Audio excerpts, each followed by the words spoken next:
DRG Media Group and River 92.7 are bringing you all home Oahe Zap games all season long. Tune in on the radio, listen on the app, or watch live on drgnews.com. Now, let's send it to the broadcast booth for some Oahe Zap baseball. The hottest team in the ILB is winners of 4 straight, in which they've scored 47 combined runs. It's the Oahe Zap, and they're looking for 5 straight here tonight against Plainsmen baseball. Hello, everybody. Justin Coward alongside Dylan Beach and Eli Lewis welcoming you into the broadcast booth on a gorgeous Thursday afternoon in central South Dakota. It's a big day here at Hyde Stadium. A lot to get to, but nobody is swinging the bats better than the Oahe Zap as of late. As we mentioned, they're winners of 4 straight. They're climbing themselves back into the driver's seat of playoff positioning. And Dylan, it's been the bats and the pitching that has worked so well here for the Zap as of late. Yeah, and it's the last day of the first half of the season, so your last chance to get out any hiccups before you really try to move on that playoff push next week.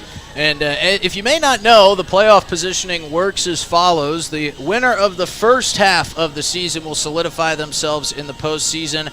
And for the Zap, they are playing the perfect time and really rolling right now as we make our way into the second half as they try to get that second coveted playoff position. And no better time to be playing your best baseball than right now as we cruise into the second half of the season. Yeah, and they're really hitting their stride at maybe the best possible chance. If you want to really make some noise, try to steal one of those second half playoff spots. You haven't played your best first half, but there's always a chance where you can really turn things around. Now, we've seen a lot of great hitting. As you go through this lineup, there's really not a bat that we haven't said, wow, he's really getting it going lately, and including Ty Farwell, who we'll hear from in a little bit. He's back in the lineup today, but as we mentioned, it's a big night here at Hyde Stadium.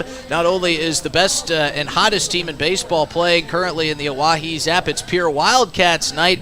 They've got the dunk tank set up. They've got 50-50 raffles going on, and they've even got some sporty Zap jerseys that they were kind enough to give to the broadcast crew. As you can see, we're rocking them here as they are down on the field, welcoming the starting lineups onto the field. A lot of pure Wildcat athletes are out at Hyde Stadium here this afternoon. One of my favorite things that I've gotten involved with here in central South Dakota, and I don't think you could find any bigger Zap fans than the pure Wildcats, Dylan. Yeah, they're such big Zap fans. They're always fun to talk to. I've been kind of getting to talk to a bunch of them today about all the sports they play, and I might have to get out there coaching with you on that, Justin. You will have a blast, I can promise you that. We'll get to hear from the head coach of the Pure Wildcats, Carla Miles, who helps do so many great things with this Wildcats team and Special Olympics South Dakota here in the central part of the state. So we're looking forward to hearing from her.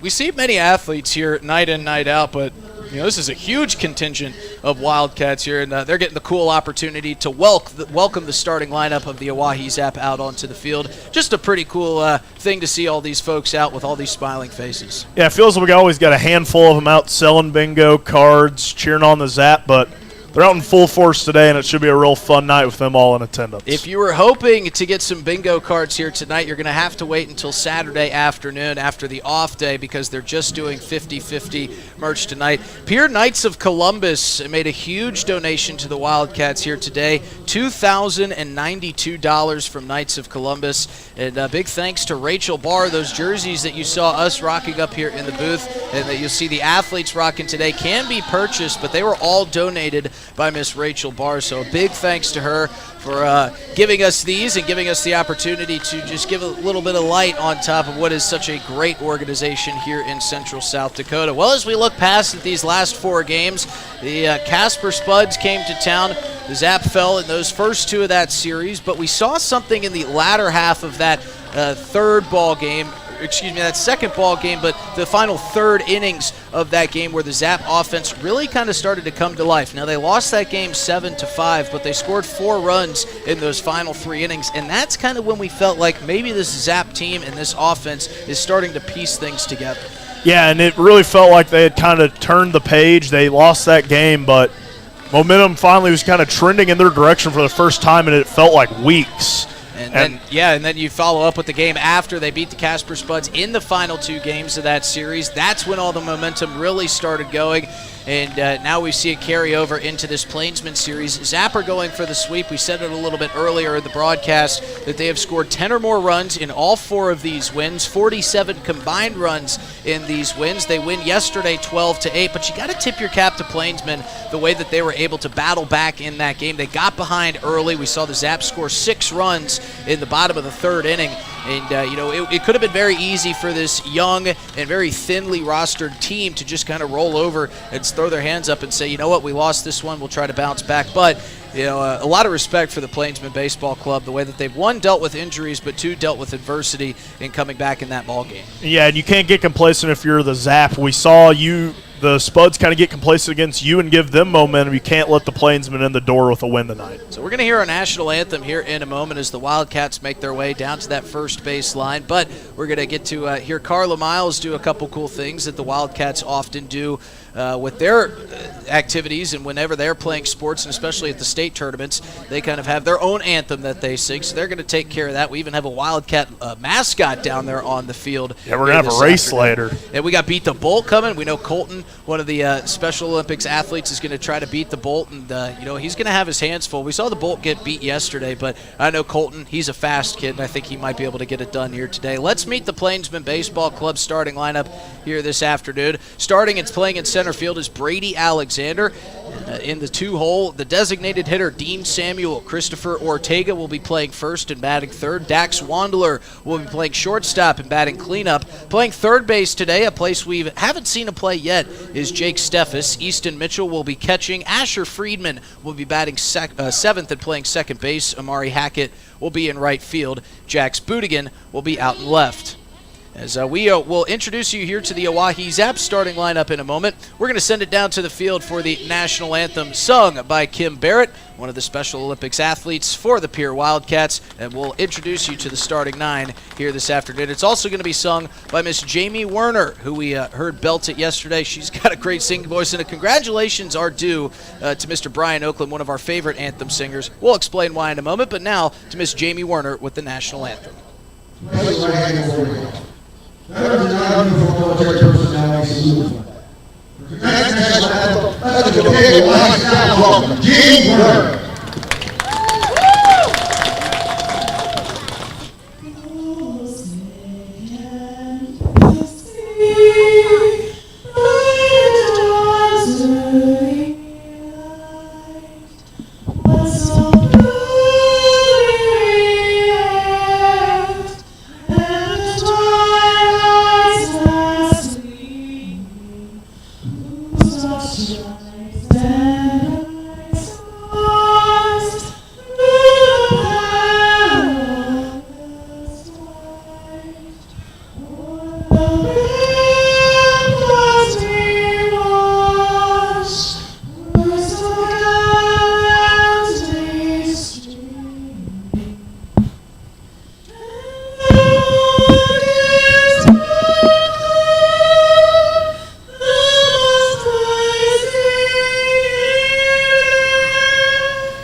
Another outstanding anthem from Miss Jamie Werner. We mentioned Brian Oakland, who is not only sung the anthem, he's umpired behind home plate, and he has become a grandfather here this afternoon. So congratulations to Brian Oakland. As if he didn't have his hands full enough, he's got the great pleasure of becoming a grandfather here. So we wanted to give him our congratulations. And now let's meet the starting 9 for the Zap. We get a new face in the lineup, and for this team, Mr. Jared Pugard will be leading off and playing shortstop, giving Gavin Frazier a much-needed break. We see Nick Golden playing out in right field, batting second. Ty Farwell, the hottest bat on the team, will be batting third and catching pitches today. Vince Palizzi back in the lineup. He will be today's designated hitter. We see Quinn Ludvigsen playing first base. Aiden Johnson will be batting sixth and playing the hot corner. Alex Jackson out in left, batting seventh. Trey Runge playing second base. And Emiliano Curiel in the 9-hole playing center field. Well, we just saw John Hodgson, one of our favorite here at Wildcat athletes, throw out the first pitch, and he fired in a strike. So really just excited to see all these faces here. You got to tip your cap to the Wildcats. They sure do work hard. You get to see them out competing in the state championship and traveling around the state to do a lot of different things, but nobody really sees the work put in behind the scenes where they go to practice. They practice Tuesday and Wednesday nights for an hour and a half, and even I'm worn out when I leave those practices, so you know how hard those kids are working. But back to the lineup here. Jared Pugard, another a Pugrad, I should say, a new face in this lineup, going to be filling in for Gavin Frazier here today, and a new shortstop here for the Zap. Excited to see him get back into action here. Yeah, and I was talking to Coach Habiger earlier, and he said he looked good in batting practice, and I go, so is he playing? He goes, he's starting. He looked good at batting practice. That's probably about all Jamie Habiger has seen of Jared Pugrad. So we're going to see him here this afternoon, and he's going to be getting going quickly as he's leading off the lineup. On the mound here for the Oahe Zap will be Austin Arocha. He will be taking on Ben Reinker for the Plainsmen Baseball Club. Zap are in their baby blue pants with baby blue sleeves meshed with a navy blue top, and their numerals in yellow. Zap spread across the chest, navy blue caps with the OZ on top. Plainsmen looking good in their their green tops with white bottoms, and Plainsmen stretched across the chest in white, and very distinct numbers that we can see, which is always a big help for us up here, Dylan. Yeah, that's always something you like to see. And for any fans out there wondering, man, we've seen those powder blue pants a lot here lately. It is a superstition. They've been playing good in these pants lately. I asked a few of the guys, I was like, I feel like we're going to be wearing holes through these pants by the end of this series if we keep playing like this. And I must say, they look sparkling clean. Got to tip your cap to whoever did the laundry last night. Arocha is set, and now for the ball game. And he fires an off-speed pitch. That is swung on but checked, and it'll miss outside for ball one to Brady Alexander. Already a check down to first base. Switch that as we've got a strike call from our first base and field umpire, Corey Baker. So Riley Donovan, our home plate umpire, already checking with the seasoned veteran Corey Baker down at first. 0-1 count from Arocha, chopped foul by Alexander. And Arocha's quickly ahead, 0-2. Brady Alexander filled in game one for Brody Boyle, who hurt himself in center field on a diving play, still made the catch, but talking with Bo Boyle, the head coach, he broke his thumb on that play. He's going to need surgery, so a big blow for this Plainsman team as that one misses low for ball one. And already thin team roster-wise, Dylan, and well, they lost a great player in Brody Boyle with that thumb injury. Count is 1-2 for Arocha. Alexander in the right-handed batter's box awaiting the pitch, and he drives this one into center field. On his horse is Curiel, back at the warning track at the wall, and we've got a leadoff home run from Brady Alexander. So Arocha gets ahead in the count, 1-2, and Alexander puts a charge into one. And just like that, the Plainsmen lead 1-0 here early in this ball game. So early, it's our first batter of the ball game, and doing exactly what we saw yesterday, getting ahead with the deep ball. And Arocha got ahead 0-2, and that is just not how you want to start a ball game if you're the Oahe Zap. So the Plainsmen, knowing they're going to need to score a lot of runs to beat this team who has scored 10 or more runs in their last 4 ball games, and they're doing just that here in the top of the first. They lead 1-0, and now squaring to bunt and pulling it back is designated hitter Dean Samuel.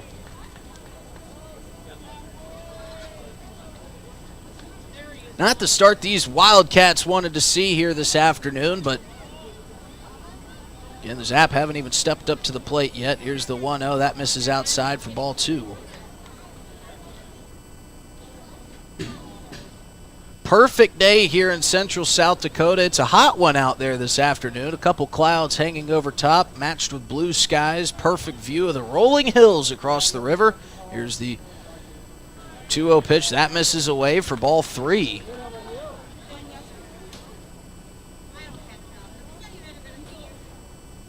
So we'll see if Arocha can lock in. Maybe a little shell-shocked after that Brady Alexander leadoff home run. And that misses down and away. So we thought the count was 3-0. I'm going to guess that Riley Donovan called a strike on that first pitch. He might have a sustained call like Richard Gilmore that we haven't seen yet.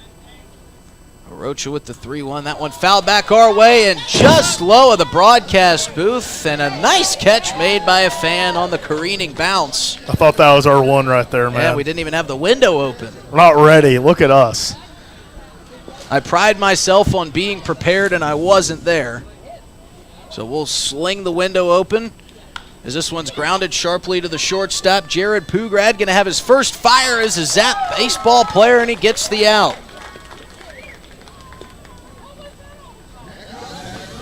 So that's a good start for Jared Pugrad, who just stepped off the bus. It's good to dip your toes in early and get yourself ingratiated to this team by getting the first out of the inning. That'll bring up Christopher Ortega. See if Arocha can settle back in here. You got to kind of try to forget that homer and attack the rest of this lineup. First pitch to Ortega is ripped down the left field line. That's going to get into the corner for extra bases. Ortega chugging around first. He's heading into second. The throw coming from Alex Jackson will be relayed in. Ortega in at second base standing. And, you know, we talked about the momentum that the Zap carried in Game 2 of that 4-game series against the Casper Spuds, where they didn't win the ball game, but they found something offensively. Maybe that's what Plainsmen is working with here after yesterday's offensive performance that didn't get them the win, but it sure made it tight. And it kind of felt like yesterday that they had a lot of momentum towards the end of that game, and Zap really kind of maybe starting a bit slower today than they'd like to for pure Wildcat night. So it'll bring up Dax Wandler. That one almost hits him in the left-handed batter's box. Misses down and in for ball 1. Yeah, it might be the Zap with all of these festivities going on around him. Haven't really thought about the game much yet here this afternoon. But again, this is not a team you can take lightly. Throw the records out the window. 1-0 to Wandler. Just off the plate for ball 2. And you want to win every game you play, and it is still early, and the Zap are only trailing by 1 run. But it is the last day of the first half, and you're far out of the playoff race. So it could still maybe be a tune-up game, but you still want to win this and sweep the series. This one fouled off by Wandler. That's going to rattle off the lights over there back behind the third baseline. I need to get up there and change that light bulb. I don't know. Does that fall into intern duties? I don't think I could climb up those. If he won't let you get up here to get foul balls, I don't think he's letting you climb the light pole to get the bulb changed. 2-1 here from Austin Arocha. He fires this one lifted high into the blue pier sky, waving off nobody around him is Nick Golden. And Ortega will happily stay put at second. He didn't even fake like he was going to tag and run for third. He just stood put there the whole time, just watched into the glove. I'm not going to test the arm. I'm not even going to think about testing the arm of Nick Golden. It was nice to see Nick Golden letting his center fielder know about 60 yards away that he had that one. Might have been worried about Quinn Ludvigson running all the way from first. Or even Bryce Van de Wastein coming out of the dugout to try to make a play. 2 outs here to Jake Steffes. Seen Steffes play a lot of first base here in this series. He's now playing second today, and he takes ball 1 down and in. We've got our first member in the dunk tank, too. It's Estevan Baca. Estevan Baca, who pitched a couple innings yesterday. Some great work out of him, and he's going to try to cool off on this hot summer day here in Pierre. Ortega on second here for Plainsmen. That one's fisted back the other way. That's going to get down in front of Nick Golden. They're waving Ortega around. Here comes the throw from Golden. Going to be a close play at the plate. Throw is not in time. Ortega must have beat the slide. It was bang, bang. And a great relay from this infield from Nick Golden out in right field, just barely missing. I don't know what the Zap could have done better there. So the Plainsmen quickly ahead 2-0. Yeah, and he just barely got under that tag there, and you got a tall catcher in Farwell. It's going to be a hard tag to make if he's just dropping there. So Riley Donovan being tested out here early. We haven't seen Donovan as part of our umpire rotation here at Hyde Stadium yet this season.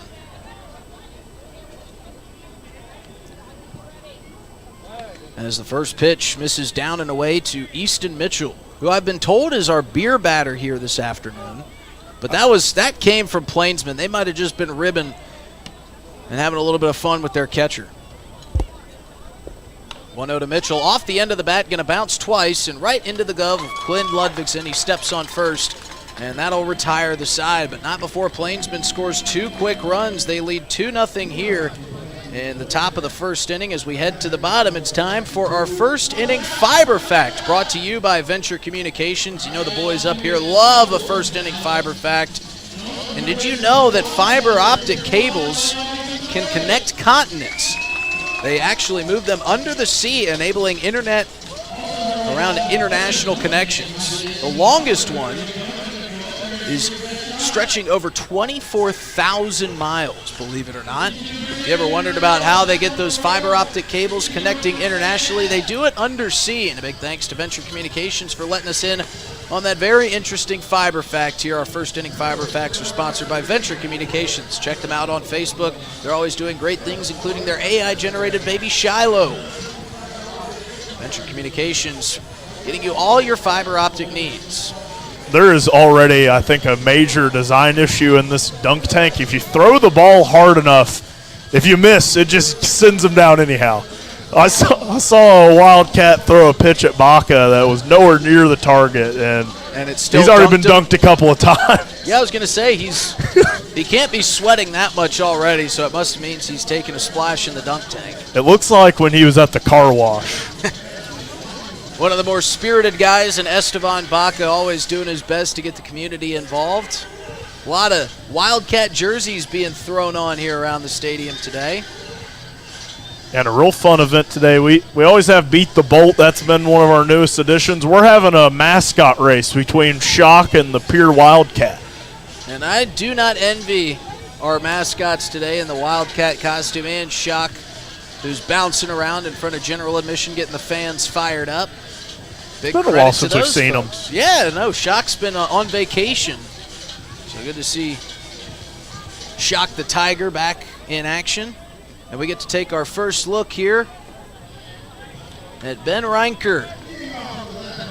Reinker, the starter today for the Plainsmen. I don't know what they expect out of Reinker. They already got the bullpen up and moving around. Reinker, a tall, skinny right-hander. Come on, have some faith in him, guys. And we'll see. Jared Pugrad is first at bat as a Zap ball player. He takes ball 1 outside. It was funny. I was talking to Devin Skelton down in the dugout before the game. You know, Connor Hammonds is one of the newer Zap players as well. As the 1-0 is off the middle of the bat, bouncing towards the Zap dugout foul. But I asked Devin Skelton, I said, we got some new guys, including Connor Hammonds. It takes a lot to get Connor Hammonds excited, doesn't it? He looked at me with a blank stare. He said nothing gets him excited. He's all ball. As this one misses high and away for ball 2. We saw him walk it off with the run rule a couple days ago, and it was as if he was upset that he flew out because it was a sac fly, even though he won the game. This one off the end of the bat, but going to stay in fair territory. Hard bounce for Ortega, top to Reinker, and Reinker is going to step on the bag 1 step ahead of Pugrad. So that'll be the first out of the inning. Thought that Ortega might take that one himself, but he tossed it to the covering Reinker and made for a much closer play than we were expecting. And Pugrad showing off some speed early. I'm sure he wanted to get his first Zap hit there, but we get plenty of chances today. As that'll give way to Nick Golden, another hot bat swinging in this lineup for the Zap. He swings and misses at strike 1. Reinker's got a good action on his fastball, a lot of life to that pitch, and he works quickly. And that one misses way high for ball 1. Yeah, Golden coming in today, batting .350 on the dot. Has really been an impressive stretch for him. It's hard to find a hitter in this lineup that's not hitting well at this time. 1-1 misses high and away for ball 2. And maybe the hottest bat of all is Ty Farwell in the on-deck circle. Dylan got to talk with him. We'll Hear what Ty had to say here as we break from the bottom of the first inning to the top of the second. Ranker working at breakneck pace. He misses high and away for ball 3. It's quickly 3-1. Zap already trailing 2-0 after the home run by Brady Alexander. As this one's in there for strike 2, count works full. We saw Christopher Ortega get on second base with a double, and then he was brought home. The payoff pitch, it nails Nick Golden. And again, another hit batsman. It's not a Zap game here at Hyde Stadium without a hit batsman. The 11th time he's been hit this year, man. It's an oddity. I don't think Esteban Baca, I don't think these kids have missed a single throw on him. He's been dunked at least 10 consecutive times. And he's talking to Carla Miles. He's telling him, make them step back. Make them earn this dunk tank a little bit. So Ty Farwell's got a runner on first with 1 out and a chance to do a little damage. First pitch to Farwell, off speed, off the plate for ball 1. Who knows, maybe the Zap felt like they needed a little bit of a challenge here this afternoon. Everything's been coming so easily as of late. Check over to first base, back diving safely is Nick Golden. Well, and one thing is, a lot of the games we saw them drop, they threw the first punch, but they weren't responding. But lately we've been seeing responses out of the Zap when they get punched first. As Farwell grounds this one sharply to second base, they're going to try to get to 2 for the first out, and they get Nick Golden sliding. So they get the lead runner, Farwell legging out the fielder's choice. And a wise play there, a smart play made by Asher Friedman, who had the ground ball take him to his left. Would have been the easiest play to just throw over to first and get Ty Farwell out, but he rolled the dice and it paid off for him. And that'll bring up Vince Palizzi. Palizzi with 2 grand slams in back-to-back games. He takes strike 1 high. He's also got an RBI double mixed in there. He was out of the lineup yesterday. I don't think that made him too happy. Let's see if he could take some of that anger out on Ben Ranker here. The 0-1 to Palizzi. Lifted foul back our direction. It's going to bounce right in front of the donation table for the Pier Wildcats. Folks, still plenty of time to get out to the ballpark here. Pretty decent crowd has made their way in, but they're accepting donations. Of course, they've got the 50-50 raffle going on. You can buy merchandise as well. Excited to have Carla Miles up in the booth as this one's lifted a mile high back behind the plate. It's going to make its way out of the field of play and bounce exactly in the same exact spot that his previous foul ball just went. But Vince Palizzi staying alive with an 0-2 count.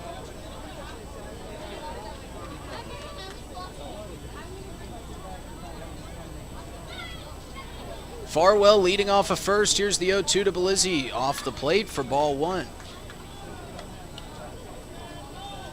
And we've seen the Zap score all of these runs in a plethora of different ways. They've had patient at bats, gotten runners on.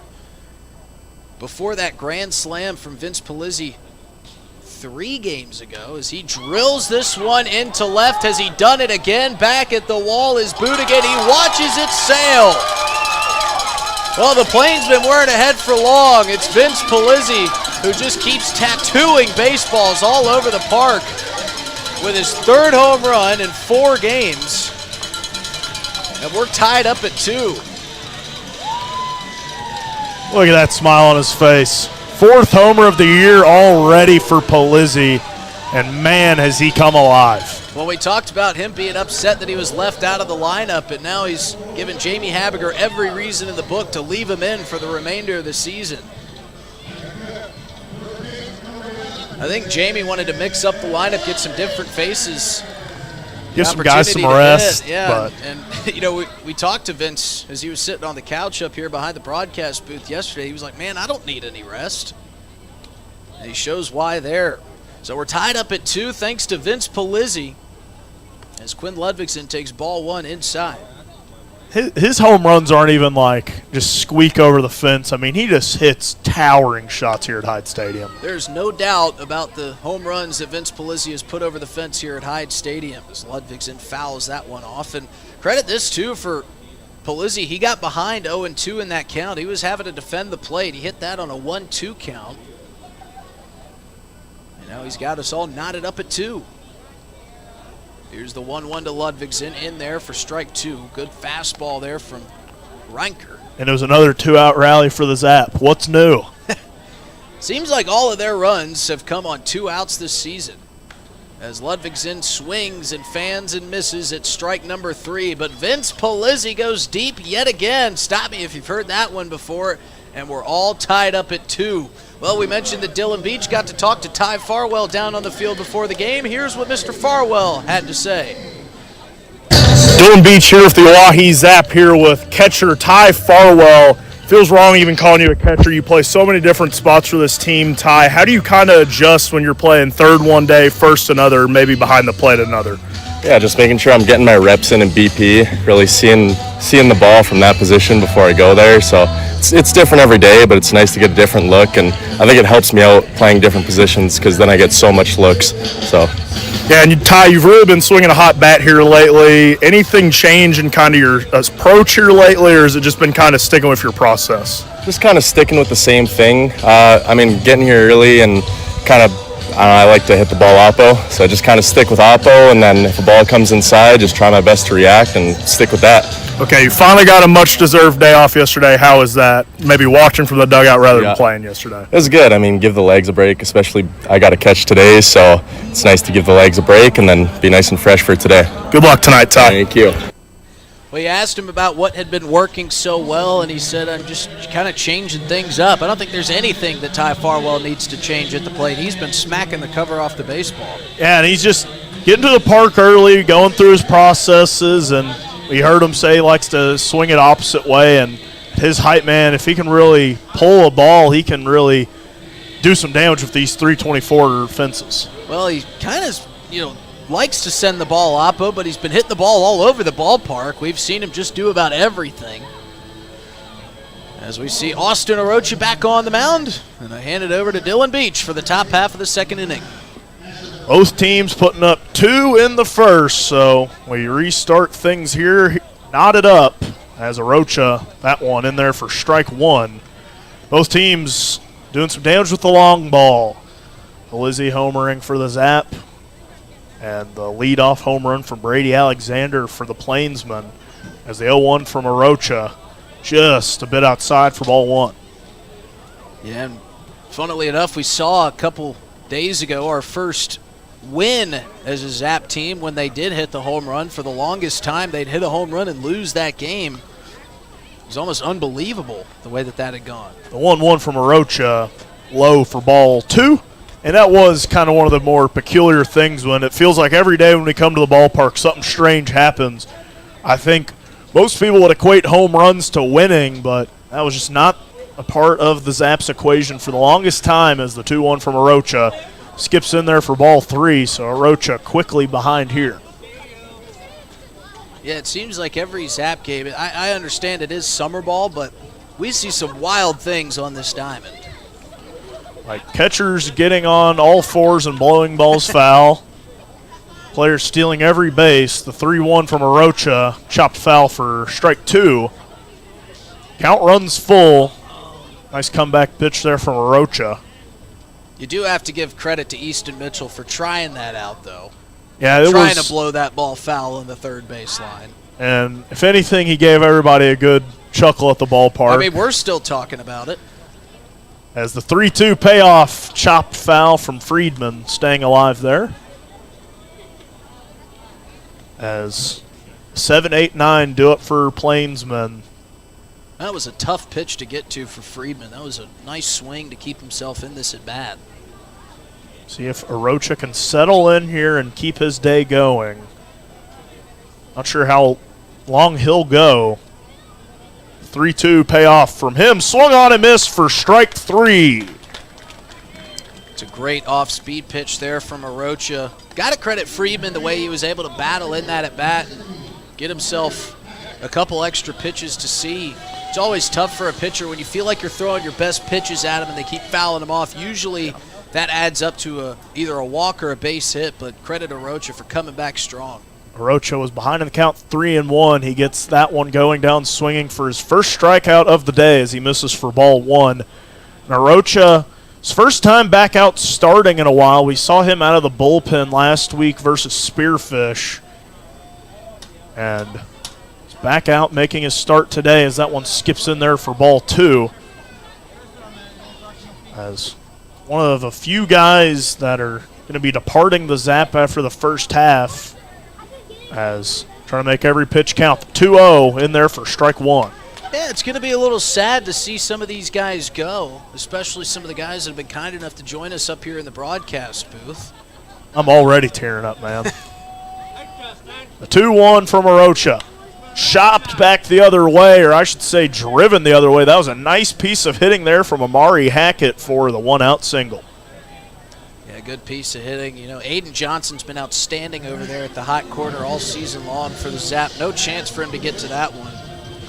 Couple hard hit balls here early. I think everybody's trying to show off for the Pierre Wildcats today. That Plainsmen already 4 hits through 1 1/3 innings. As Arocha, the pitch count getting higher and higher. And have to start making some quick work if he wants to stay in this game for much longer than a few innings, as that might be a double play chance. Pugrad across the diamond, didn't even try for the lead runner. Hackett was just about closing in there, so maybe a wise decision, but they get the runner at first for the second out of the inning. And I think that's a really heads-up play there by Pugrad. You don't want to make a tough decision. Try to get that lead out at second base. Bang, bang play. You don't want to leave it up to the umpire, because last thing you want is to have runners on first and second with only 1 out when you could have had this scenario as it stands with just a runner on second, 2 outs, and now you really don't have to worry about that runner on second base. Just try to attack the batter here. It's exactly the task here for Austin Arocha. 2 away, runner on second. The 0-0 offering misses outside for ball 1. And it's Brady Alexander back at the plate. He led things off here at Hyde Stadium with a homer earlier as Arocha steps off. I'll be interested to see how Arocha attacks this at bat. You got the base open at first. I'm not saying intentionally walk him, but after seeing what he did in the top of the first, don't throw him anything too good to hit. I took a shot to the deepest part of the ballpark. The 1-0 drilled towards Johnson, and that gets through 2 gloves of Zap defenders. The play at the plate, going to be close, not in time. So the Plainsmen add their 3rd on an RBI double from Brady Alexander. And they're just peppering that part of the diamond. Couple shots right past Aiden Johnson over there at third. Thought it was an aggressive send, knowing how good Alex Jackson's arm is out there in left. But Bo Boyle, head coach and third base coach over there for Plainsmen, having trust in his runners. And just like that, they're back out in front. That was going to be a close play at the plate. The throw kind of pulled Farwell up a little bit and couldn't make the tag behind him. As 2 outs, runner on second again, as that one goes right back to Arocha to end the inning. But the damage was done. The Plainsmen jump out to a 3-2 lead. We'll be right back here at the bottom of the second. Hey, it's your phone talking. Yeah, your phone. You know, that thing you're constantly picking up and poking around. Listen, when you're behind the wheel, would you please give me a break? You'll have plenty of time for your TikToks and, I don't know, texting your friends after you put it in park. Distracted driving, friend. No joke. One quick text or social media peek can cause a crash. And hey, I don't want any part of that. You got someplace to be. And trust me, I'll enjoy it at downtime. Brought to you by the South Dakota Office of Highway Safety and its station. Dunes Golf is celebrating their 30th anniversary this summer. They look forward to seeing old friends and new acquaintances on the driving range and on the course throughout the summer. Play 9 or 18 holes. Pay by the round. Save with a punch card or become a member for unlimited play. Dunes Golf is a great location for group outings or a summer play day. Call 605-223-2525 or see golfdunes.com. Just 1 mile north of Fort Pierre on Highway 1806. Dunes Golf. Thinking Speaking of travel, Pierre Regional Airport offers nonstop flights from Pierre to Denver. From there, you can fly anywhere. Book to your destination and check bags through on United, Delta, or American Airlines. 1-hour flights on 50-passenger jets to Denver, then connecting to your destination. Save travel time and money, avoid the crowds, and free parking when you fly from Pierre Regional Airport. Skip the drive. Fly from Pierre Regional Airport. Looking for happenings in Central South Dakota? The Pierre Area Chamber of Commerce Community Calendar is your go-to for all the latest events. From entertainment to local benefits, community activities, and more, there's something for everyone. Email your event to contactchamber@pierre.org and it will be listed on the weekly calendar. To view the calendar, go to www.pierre.org. Let's celebrate together in the heart of South Dakota. The Pierre Area Chamber of Commerce, connecting our community one event at a time. Some friendly competition at the ballpark. The mascots having a race there. Only one in full costume. Might have been a little bit at a disadvantage there with how hot it is out, but it was a fun little race there between the two mascots at the ballpark today, Shock the Wolf and the Wildcat, as we see Aiden Johnson due up, and he watches ball one. Yeah, I think the Pierre Wildcat mascot a little bit wiser on this hot summer day, only wearing the mascot head. As Johnson watches strike one. Shock's got the head, the arms, and the legs, including the feet, too. That might be the hottest part. The 1-1 to Johnson, misses high for ball two, and it is not easy to A, see in shock, probably B, breathe in shock, or C, run in shock. So that was probably not the funnest thing our mascot has done this year. Johnson puts that one up the middle. That one gets down for a leadoff single. Yeah, good piece of hitting there from Aiden Johnson. That ball kind of ran in on his hands. And that's, a little bit of what we heard Ty Farwell talk about, those inside pitches, having to bring the hands in and kind of turn around on it. It's a great way to start here for the Zap, getting Aiden Johnson, your leadoff hitter, on. Add another hit to the tally. Only 2 hits today for the Zap. Of course, the one came that 2-run shot by Vince Pizzy. And I guarantee you there's more to come. Jackson to the plate now, watches that one outside for ball one. And Johnson kind of just sending that one back the way it came. A really nice piece of hitting to lead off this inning for the Zap. Find themselves trailing 3-2 here early in the bottom of the second as Jackson, that one just curls foul down that third base line. Well, we saw Plainsmen really attacking that left side of the infield. Alex Jackson almost sneaking that inside the third base bag. Not going to say that would have scored Aiden Johnson, but certainly would have put him 90 feet away had that one stayed fair. And today I think we got some lines that Hudson Ivey can be proud of out there at third base. That is a nice, clean, crisp, straight line there. Yeah, I'm not sure if whoever chalked the lines yesterday was texting while they were doing it, but they were a little bit wobbly. 1-1 to Jackson outside for ball two. Certainly did not make Hudson Ivey proud. Has he made it back from his little vacation, his brother-in-law's wedding, or is he still on the road? Yeah, he's still at his brother's wedding, so I'm not sure if we'll see Ivey for a while or not, as Jackson swings on that one, drives it back the other way, foul. And the mad scramble ensues for that free slushy and trading card turned in for foul balls. And can you blame him, Justin? I mean, we've got the window open just in case we get a slushy foul ball. As Jackson here waiting on the 2-2. Johnson at first, nobody away. The off speed just misses for ball three. Dangerous one to take there for Jackson, as that one might be a defense swing in the future. The count runs full. Johnson on first, nobody away. The Zap trailing 3-2. Jackson watches that one and goes down looking. It was dangerous on the first one. It was even more so on the second. Feel like you got to take some swings and try to foul those ones off. Yeah, the first one he got away with, but that's an inexcusable take right there. I mean, it's just a fastball right over the middle of the plate. Even if it looks high to you, you got to at least give an offering, try to foul it off and keep your at-bat alive. As Trey Runge comes to the plate, and they check on Johnson over there at first.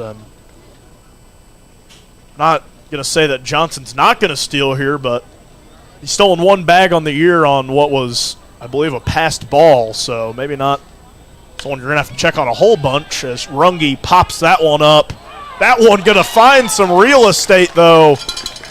Kind of deja vu to what we saw against the Spuds. It lands in the Bermuda Triangle of defenders, and maybe a bit of a lack of communication there from the Plainsmen. Yeah, I think Amari Hackett and Asher Friedman were kind of wondering who was going to call that one off.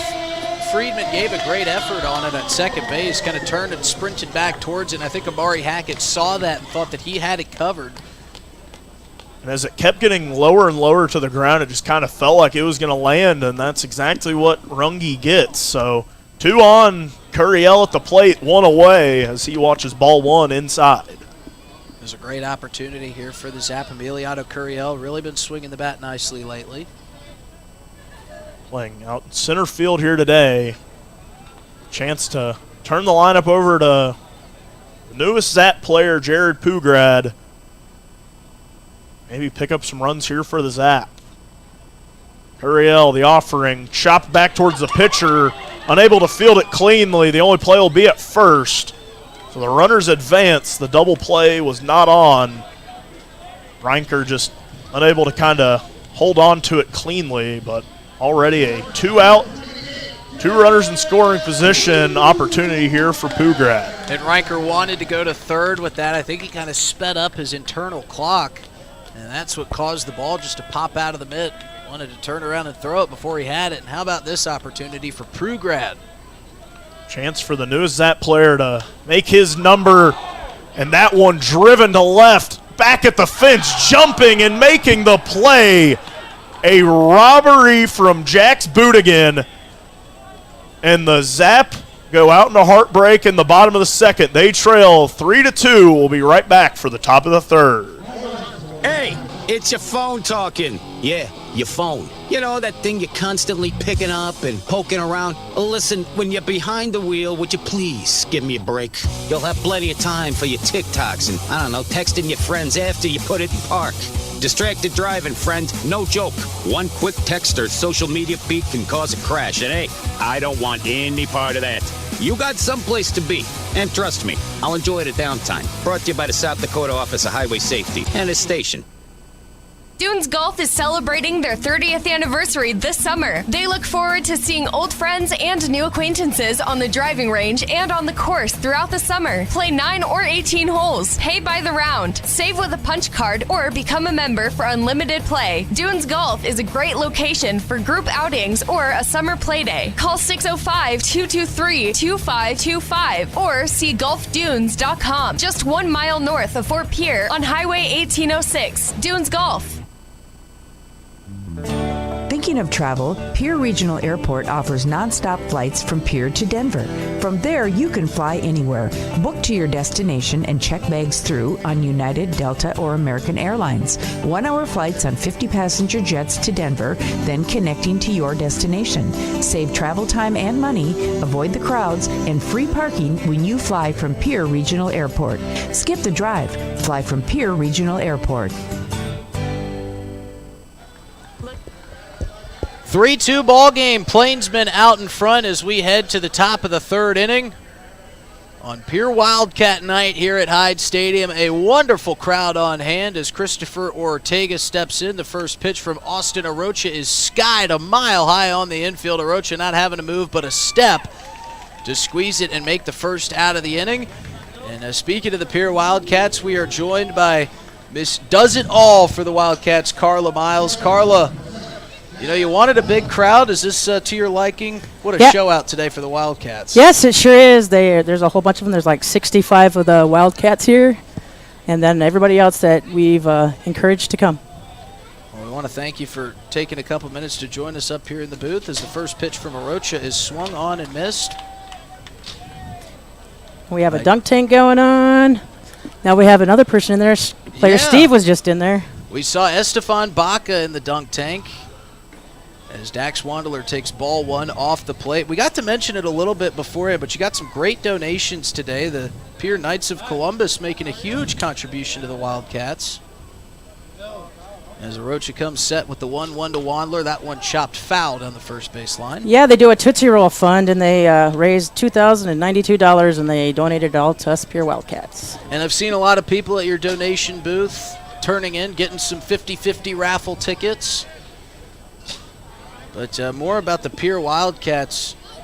What an awesome season they had. They got to go compete at the state tournament as the 1-2 is just off the plate for ball 2. And more great things to come here as the summer starts to wrap up and we get into the fall. Yeah, we'll have bocce and softball that'll start July 8th. We have practice that'll start about 5:30 at the softball complex. And is there more room for coaches on that as well? Of course there is, always. I'd love to come out for a night or two. 2-2 is bounced in there. Nice block behind the plate by Ty Farwell. Tuesday nights. Runs full. Hey, I'll have to get it in my calendar. And for those that want to sign up to volunteer, can they sign up online? Can they just show up? What's the best way to get involved? They can just show up, or they can go online and sign up. Here's the payoff pitch. That's down low, and Wandler will draw the walk. Because there's a bunch of volunteer forms to fill out. It's like a Class A volunteer form, pass a background check and all that to keep everybody safe. And we know how much people love paperwork, so go ahead and get yourself signed up. But I got to say, from experience being out there and being able to coach, it is one of the most fulfilling nights of my week. The nights I am able to get out there and partake. And we will get to see one of the Pure athletes, Colton, get to race the bolt here in a couple minutes as the first pitch is in there for strike one. As Jake Steffes not agreeing with that call from Riley Donovan. Yeah, he was last year's 2025 Athlete of the Year.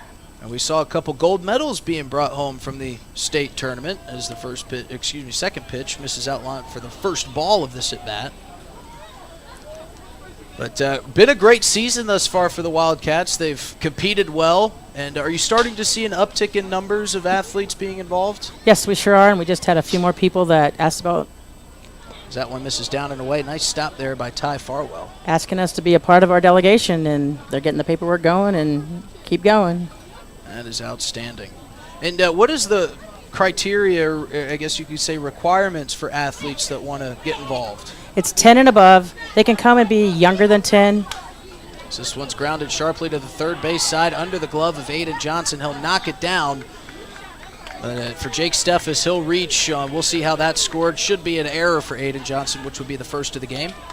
And they can come and partake at younger than 10. They just can't go to the events outside of the community to be a part of it. But there's so much fun in them. We need some more younger people, and we need some unified players, just regular people in the community, and come and join in so that the younger kids can play against younger kids. Easton Mitchell will step in. 1 out, runners on first and second. As Austin Arocha finds himself in another bit of a jam. Zap looked like they're playing for a bunt here. We'll see what Mitchell decides to do. That one misses inside off the tip of the glove of Ty Farwell. That'll roll to the backstop, and everybody will move up 90 feet. And we got this event here tonight. Is there other fun events that are coming up for the Pure Wildcats? Not exactly, for the events in terms of athletic events, but more so fundraising events and things of that nature? Right now we don't have anything planned, but that doesn't mean something isn't going to come up. We've had many discussions about different things we may or may not want to do. We just need to find a place to do some and whatnot. Bake sales are usually pretty good for us, but we're kind of all busy. All of us volunteers have our daytime jobs that we get paid for.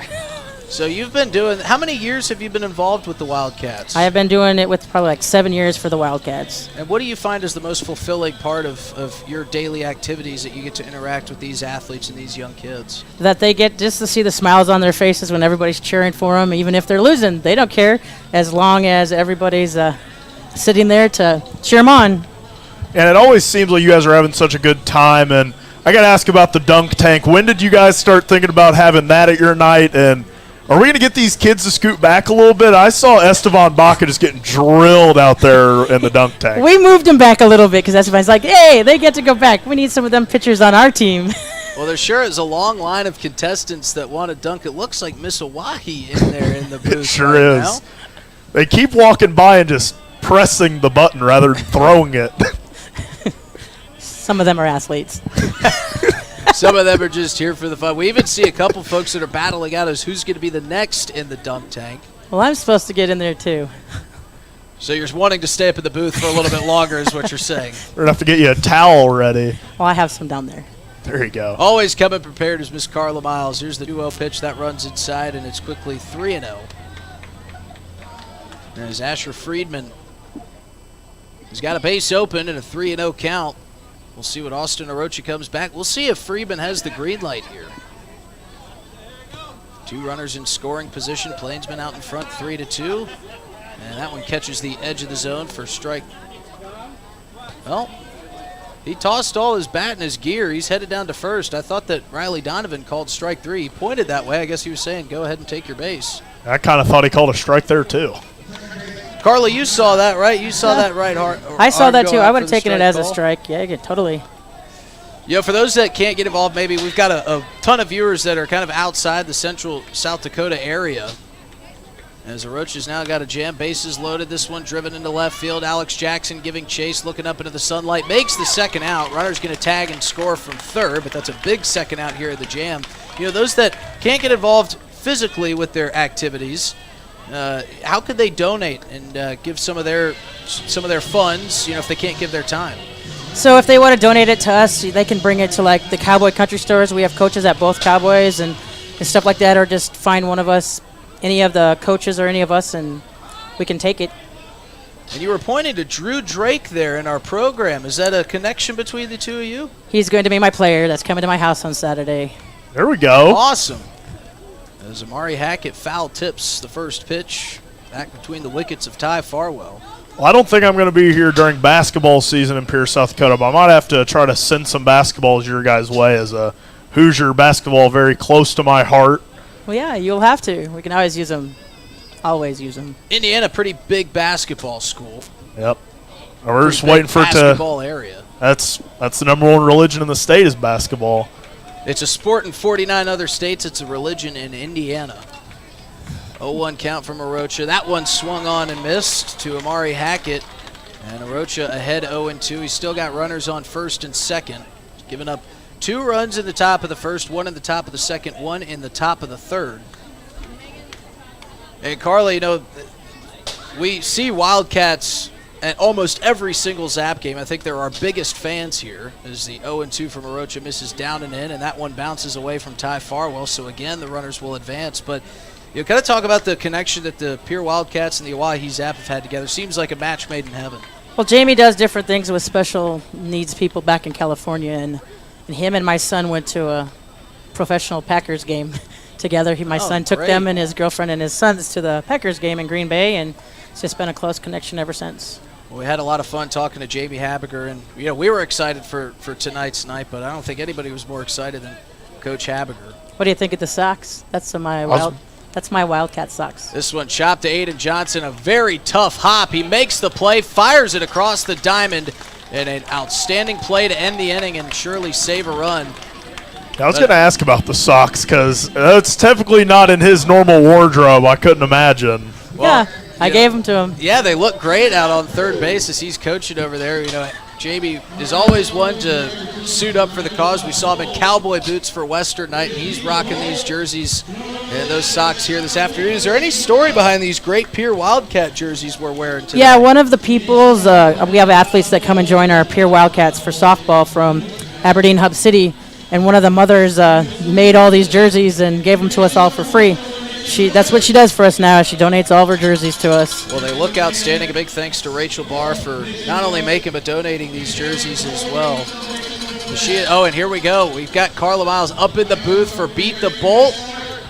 We got Shock down there hyping up the crowd, and we'll see as Shock takes off. It's Beat the Shock night as Colton. I don't know if anybody wants to race against Colton. It's all 3 of them. Colton is off and running. He's chugging along. I hope he timed it out the way you're supposed to. You got to coast the first couple 100 feet. He's a pentathlon runner. Come on, Colton. And Colton, one of those athletes to bring home gold from the state championship. Bolt is far behind. Come on, He's going to have Colton. to make some ground. Colton try to chase down Shock. There's about 10 yards separating them and closing quickly. Colton legging it out. He's not going to be able to beat Shock, but he beats the Bolt, and that's the name of the game. And congratulations to Colton as he gets the win here today. What a sprint there. Well, Carla, thank you so much. You're the busiest person in this ballpark today. We want to thank you for spending some time. We know you got to get down and go get in that dunk tank and raise some more money for the Pier Wildcats. That's right. Well, thanks for having us. That was Carla Miles, Miss Do-It-All for the Pier Wildcats in Special Olympics, South Dakota. She was kind enough to spend some time. Zap coming back up here in the bottom of the third inning, trailing 4-2. And it'll be Nick Golden to lead things off here for the Zap. Yeah, Bolt going down again, but I don't think he stood much chance against Colton there. He was really flying. There's a reason Colton brought home some gold from the state tournament as the first pitch to Nick Golden misses high and away for ball one. You said you do a lot of help with the track. Is Colton one of your guys? Clearly my coaching is paying off. That one's in there for strike one, catches the bottom half of the zone. As we are watching Miss Oahe over there continue to get dunked, this one sharply fouled back into the netting. She was really, really advocating for me to get in the dunk tank, and watching her get dunked this many times has kind of been a little satisfying for someone trying to volunteer me to get in there. Well, we need you up in the booth as the 1-2 to Nick Golden is swung on and missed for strike three. So that'll be the first out of the inning. That'll bring up Ty Farwell to the plate. And something I'll just say, I don't know, I feel like the Zap may be fortunate not to be down by more than 2 runs right now. It feels like they're trailing by a lot more, but a very manageable deficit in a game where you haven't really played very great baseball outside of that Pizzy homer. First pitch to Farwell, grounded towards the shortstop. Charging and making the play is Wandler, firing across the diamond. Not in time. Corey Baker says Christopher Ortega was off the bag. So a bit of a gift there. A great play from Wandler over there at shortstop. It's going to be a tough play to get him either way. Ortega couldn't get the Freddie Freeman stretch. And the Zap have a runner on, and Vince Pizzy coming to the plate. And why not Vince Pizzy tying this thing up again? We saw it in the bottom of the first, and he's got a runner on and a chance to do it here in the bottom of the third. Pizzy absolutely blasting one over that left field fence.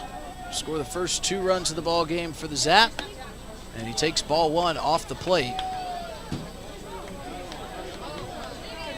You know, Vince Pizzy last year, we talked about that 3 home run game. He followed it up the next morning with another home run, and then he just went quiet on the long ball.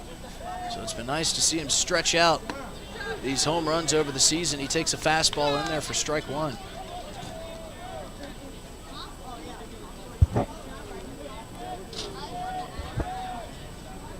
Ty Farwell with a short lead over there on first base. Reinker has been outstanding thus far as this one's popped a sky-high foul over the broadcast booth. That'll leave the park. That rosin bag is getting a little bit of use, but it's not straying far from home. Reinker's got it kind of kissing up against the pitching rubber. I've never seen a rosin bag sit that close to the pitcher in action. Here's the 1-2. This is high for ball 2. But as quickly as Reinker works, he doesn't want that thing too far away from him. Great crowd here today for Wildcat Night at Hyde Stadium, and they're treated to a very exciting ball game. As Pizzy watches strike 3 catch the outside corner, he's upset at himself for not defending. A couple at bats here we've seen. We saw one from Alex Jackson where he wasn't defending the plate, and Vince Pizzy there with a 1-2 count. Lets that one go and is headed back to the dugout. So this is kind of where the Zap get most of their work done here with 2 outs. It'll bring up Quinn Ludvigsen. See if he can continue a little 2-out magic. Reinker testing the lead of Ty Farwell over there on first base. Farwell's back standing safely.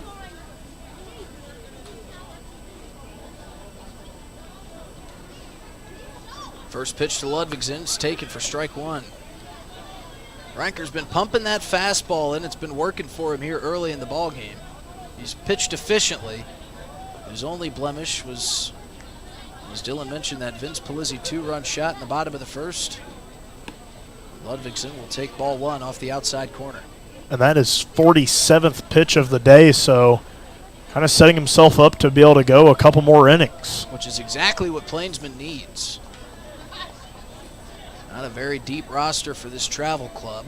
1-1 to Ludvigsen is skied high, just outside the neighborhood of the infield. Backtracking is Dax Wandeler, and he can't make the play. That Sunlight was battling with him.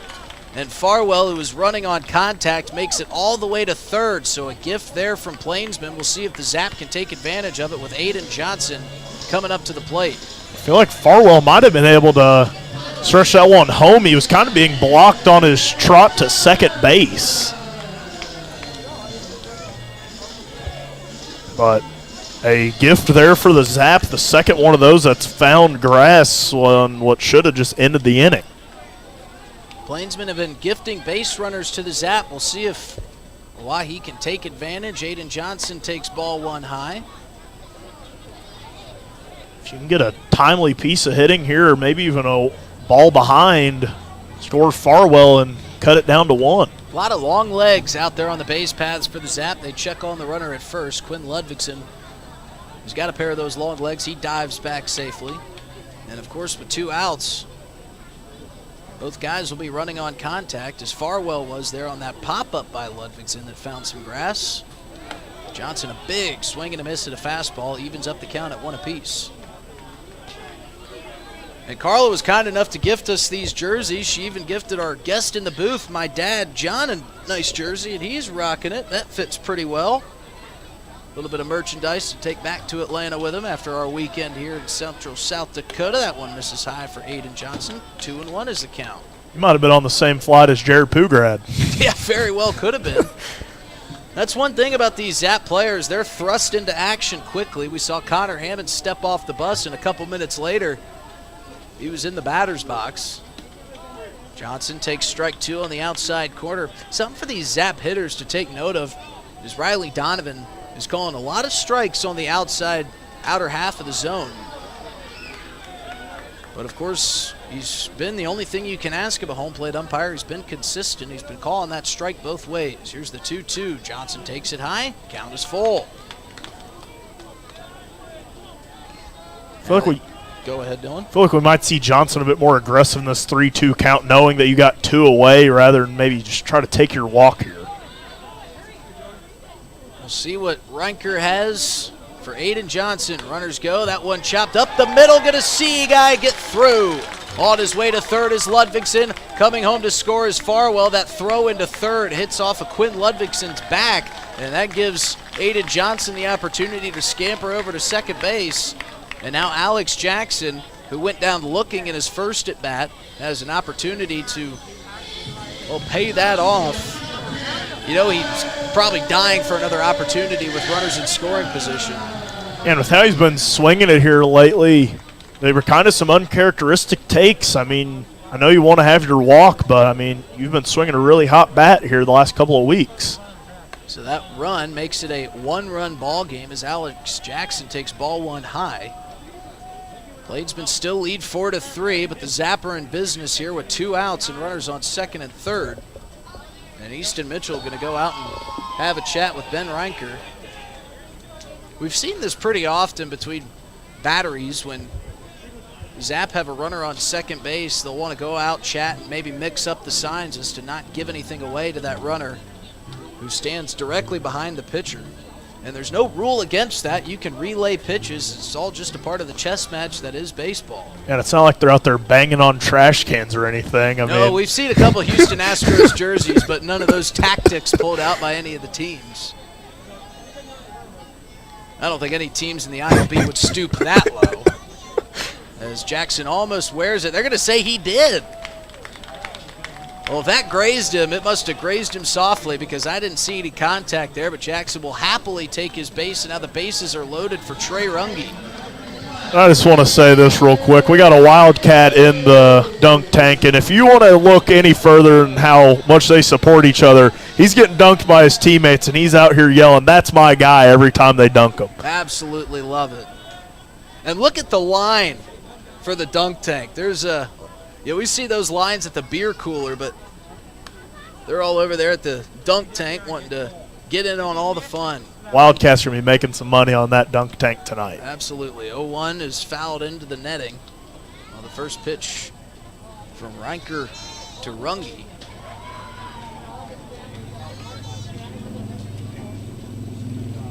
The 0-1 falls in for strike two. A great off-speed pitch there from Reinker.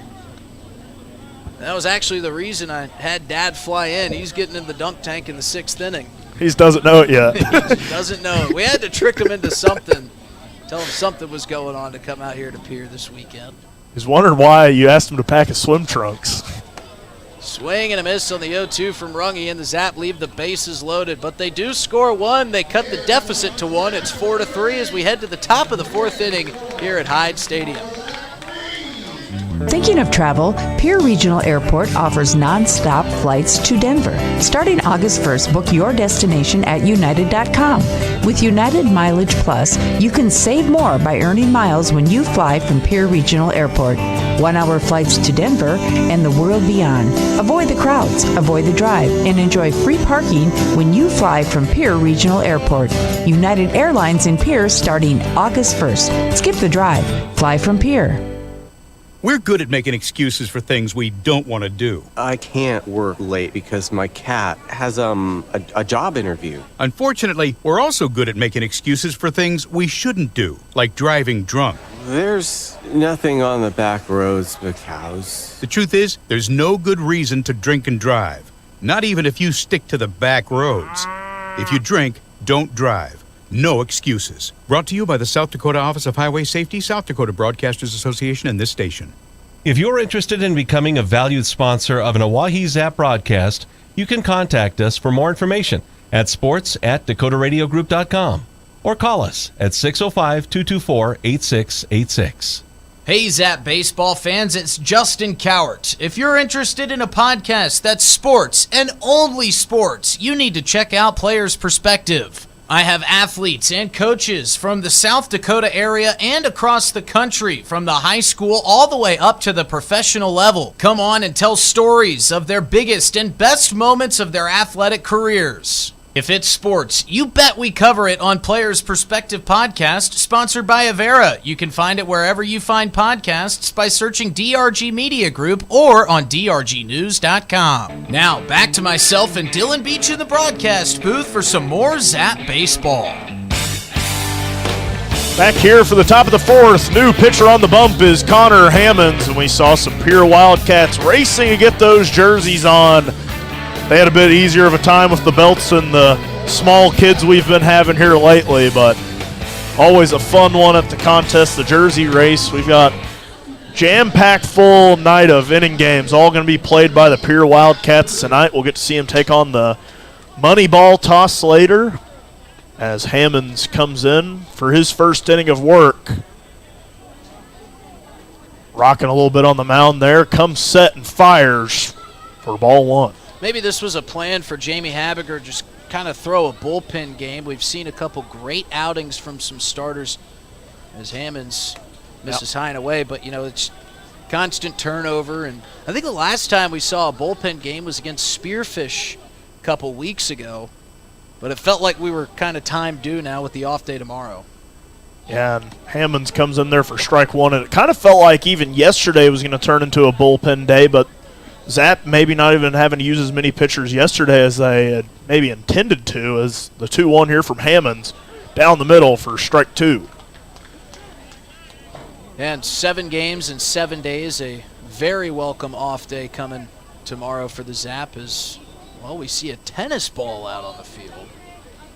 You got to wait till the game's over to be throwing tennis balls out there. That one will not be winning you a gift card to the Long Branch tonight. Might be winning you an escort out of the stadium. 2-2 from Hammonds, skips in for ball 3.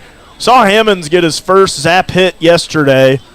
We saw him in his debut on the mound get his first strikeout before getting that double play to get out of the inning. The 3-2 payoff, chopped foul off of Farwell.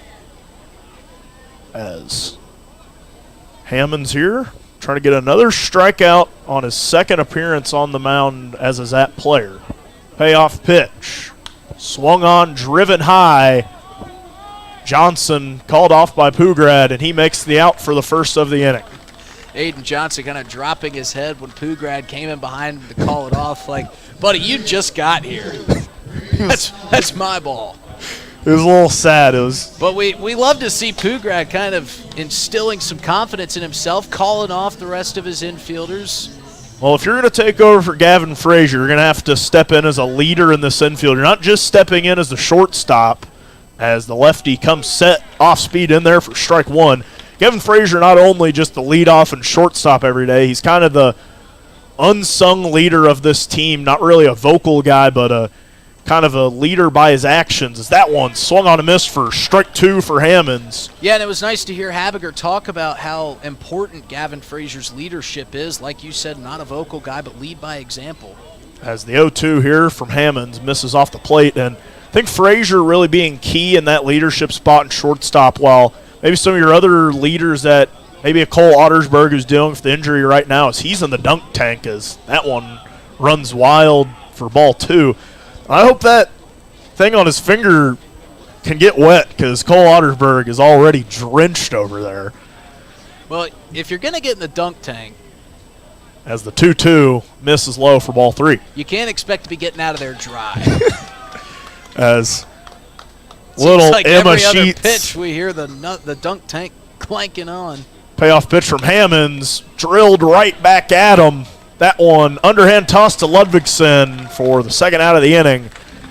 And we saw Cole Ottersberg getting some balls thrown at him from his favorite supporter, Little Miss Emma Sheets. She is not shy in saying that her favorite players are him and Quinn Ludvigsen. Well, they're my favorite players too. So I share that with Emma.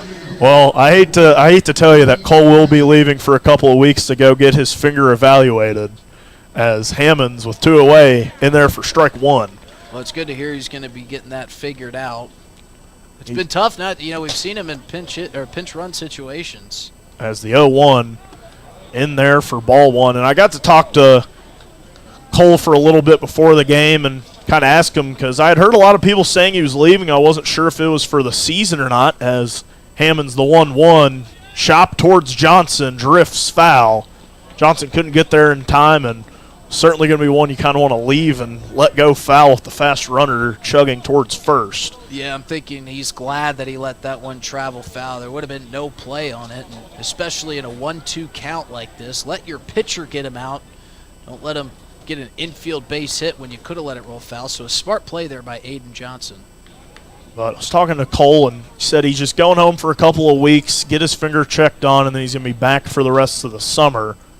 As the 1-2 from Hammonds chopped off a weird part of the bat, Ludvigsen throwing to Hammonds, covering in time for the third out of the inning. Zap get a quiet inning out of the Plainsmen. They trail 4-3 heading to the bottom of the fourth. Looking for happenings in Central South Dakota? The Pierre Area Chamber of Commerce Community Calendar is your go-to for all the latest events. From entertainment to local benefits, community activities, and more, there's something for everyone. Email your event to contactchamber@pierre.org and it will be listed on the weekly calendar. To view the calendar, go to www.pierre.org. Let's celebrate together in the heart of South Dakota. The Pierre Area Chamber of Commerce, connecting our community one event at a time. Doing a little spring cleaning at your house? I'm Val Keller, City of Pierre's Solid Waste Manager, letting you know the City Supply Swap program can help. We'll recycle cleaning supplies, paint, and other household chemicals you don't want anymore. Plus, you're free to take any products other people dropped off for recycling. The swap program helps our customers and keeps things out of our landfill. Supplies we accept include stains and sealers, pesticides, pool chemicals, typical cleaning agents, as well as oil-based paint, latex paint, and spray paint. For additional information, call 605-773-7434. Again, that's 773-7434 for more information about recycling your household supplies and paint. Let the City of Pierre help you get your home and garage cleared out and cleaned up for the summer months. This public service message is brought to you by the radio stations of the DRG Media Group in Pierre. Back for the bottom of the fourth as the Zap try to answer and get back in the lead here at Hyde Stadium. They trail 4-3, the bottom of the fourth. Emiliano Curiel getting set to lead things off. It's the 9, the 1, and the 2 due up here for the Zap. So all the makings of maybe the rally they've been needing here today.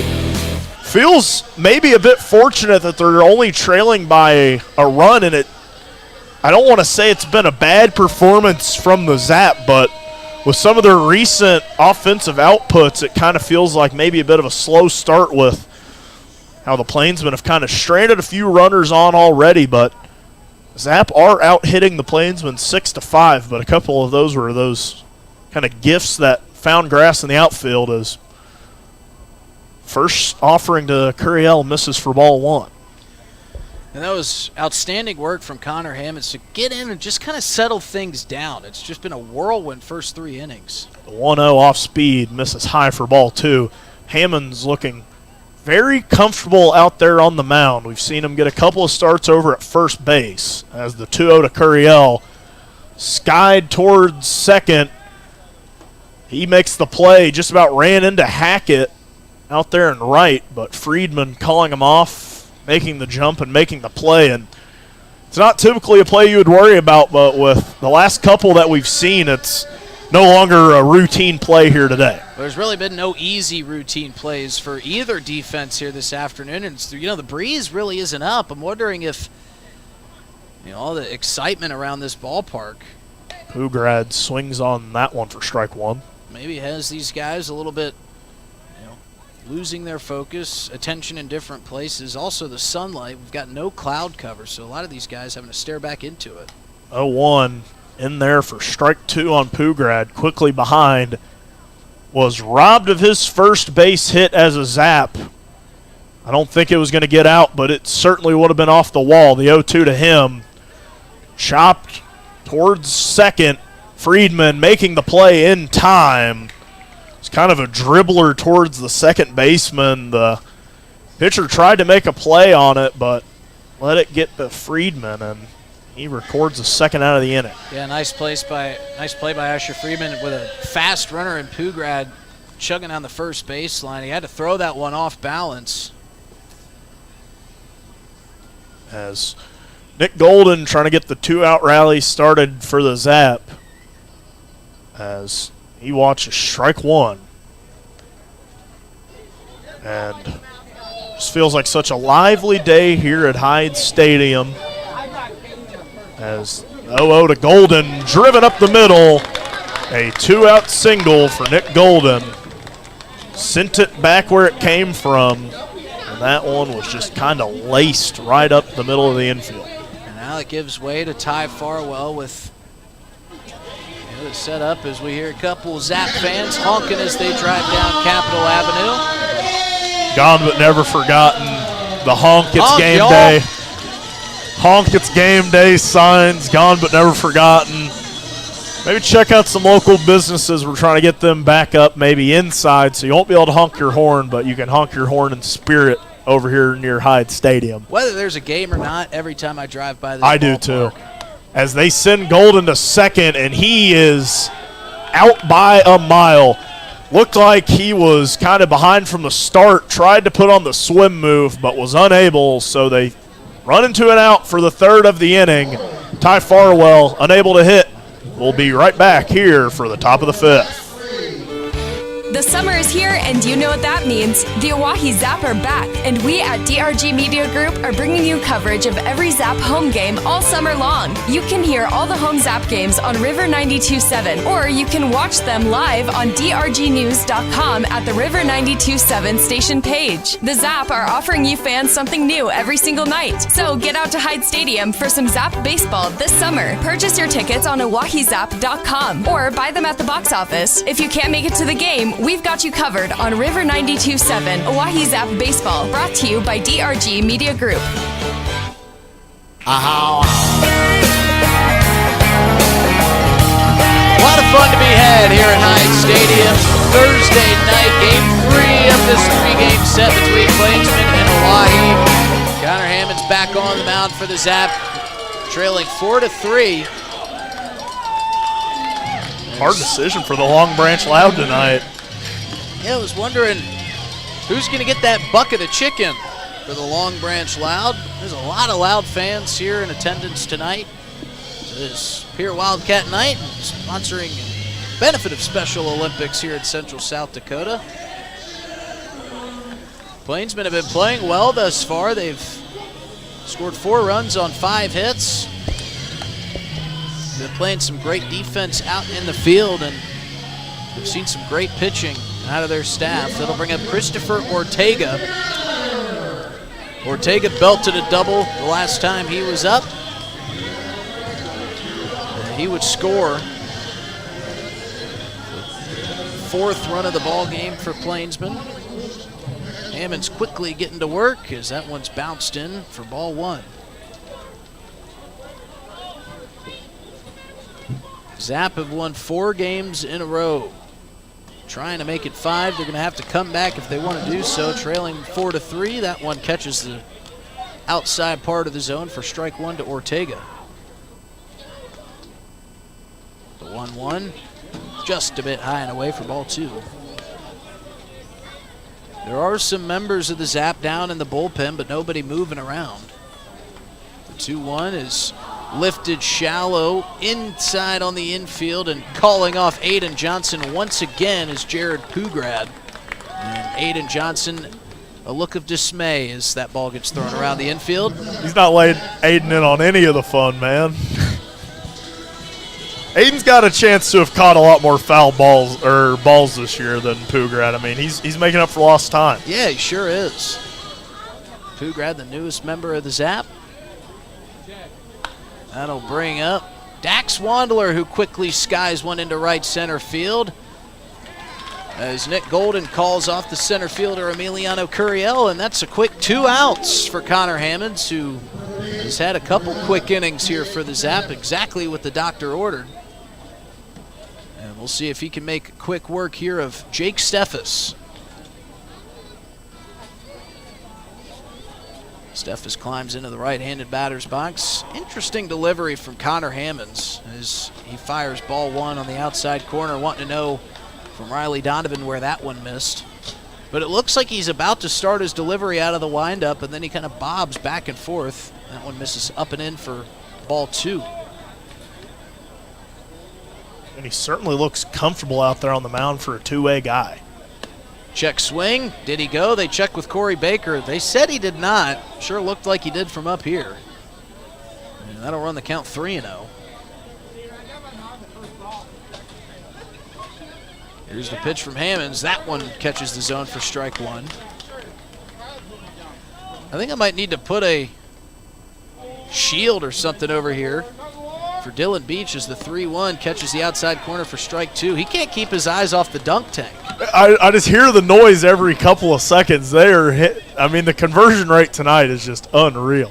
It's kind of like Ty Farwell at the plate, as this one's ripped towards the shortstop, right to Pugard, and he makes the play for out number 3. So a quick 1-2-3 inning for Connor Hammonds, as the Zap Bats will come up in the bottom of the 5th, trying to cut into this 1-run deficit. It's 4-3 Plainsmen. We'll be back after this. Hey, it's your phone talking. Yeah, your phone. You know, that thing you're constantly picking up and poking around. Listen, when you're behind the wheel, would you please give me a break? You'll have plenty of time for your TikToks and, I don't know, texting your friends after you put it in park. Distracted driving, friend. No joke. One quick text or social media feed can cause a crash. And hey, I don't want any part of that. You got someplace to be. And trust me, I'll enjoy the downtime. Brought to you by the South Dakota Office of Highway Safety and its station. Dunes Golf is celebrating their 30th anniversary this summer. They look forward to seeing old friends and new acquaintances on the driving range and on the course throughout the summer. Play 9 or 18 holes, pay by the round, save with a punch card, or become a member for unlimited play. Dunes Golf is a great location for group outings or a summer play day. Call 605-223-2525 or see golfdunes.com. Just 1 mile north of Fort Pierre on Highway 1806. Dunes Golf. Think Thinking of travel? Pierre Regional Airport offers nonstop flights from Pierre to Denver. From there, you can fly anywhere. Book to your destination and check bags through on United, Delta, or American Airlines. 1-hour flights on 50-passenger jets to Denver, then connecting to your destination. Save travel time and money, avoid the crowds, and free parking when you fly from Pierre Regional Airport. Skip the drive. Fly from Pierre Regional Airport. Little tug-of-war action here at Hyde Stadium between the Pierre Wildcats and a couple Zap players, and I am proud to announce the Wildcats have won today's tug-of-war competition. Tell you what, that is one talented athletic roster that these guys have. I think they just handed Bryce Van de Wastein his first tug-of-war loss of the year.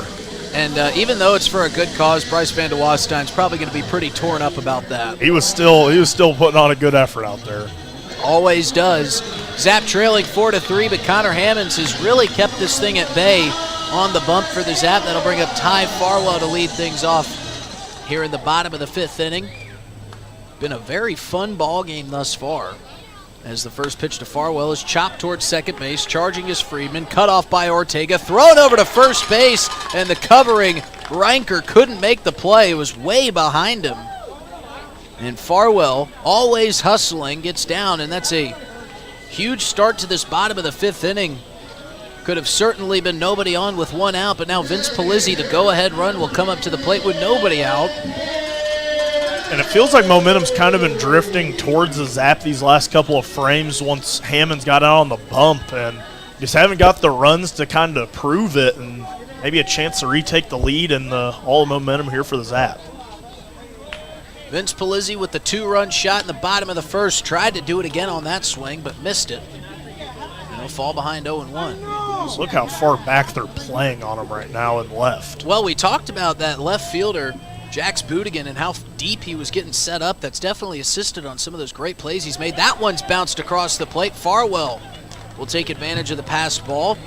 I should give Easton Mitchell some credit. That was a wild pitch there from Ben Reinker. Yeah, that one, he would have needed to be a brick wall to stop that one from getting past. That one was a fastball, just spiked about 2 feet in front of the plate. Even the best in the business would have had a tough time stopping that one. 1-1 pitch. Palizzi puts a charge into this one into deep left field. Has he done it again? Booting it at the wall. It is gone! His second 2-run homer in the ball game. Vince Palizzi has given the Zap the lead. And there's still some steam coming off that bat for Vince Palizzi as he rounds third. Zap out in front. He's done it again. The 8th hit, the 5th run of the ball game, 4 of which have come off the bat of Vince Palizzi. Already his 5th homer of the year. One shy of where he was at last year. And wow, he is just, you think that ball looks big to him right now? Looks like a beach ball coming across the plate for Vince Palizzi right now. And I'll tell you what, if come Saturday, Vince Palizzi's out of the lineup, those are fighting words for Jamie Habiger. If he breaks the news to him at the pancake supper, it might get ugly. That'll bring up Quinn Ludvigsen. Vince Palizzi has now homered in the last 3 games he's been a part of.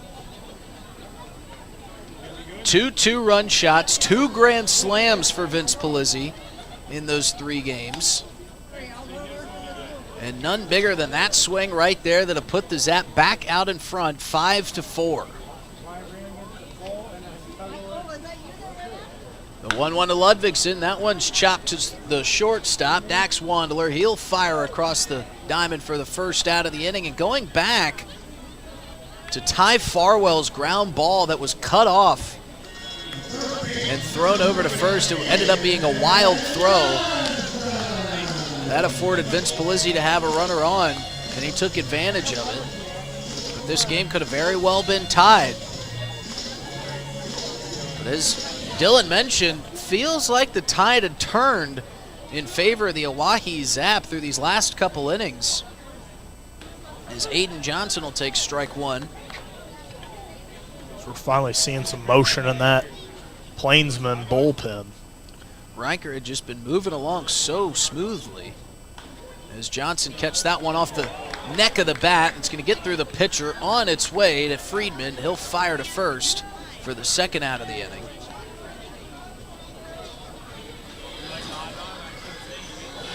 Brandon Krebs getting warmed up for the Plainsmen. So we'll see if Reinker can get out of this inning with just the 2 allowed. So that'll bring up Alex Jackson for the Zap with 2 outs. He'll take strike 1. A good fastball there from Reinker catches the bottom of the zone.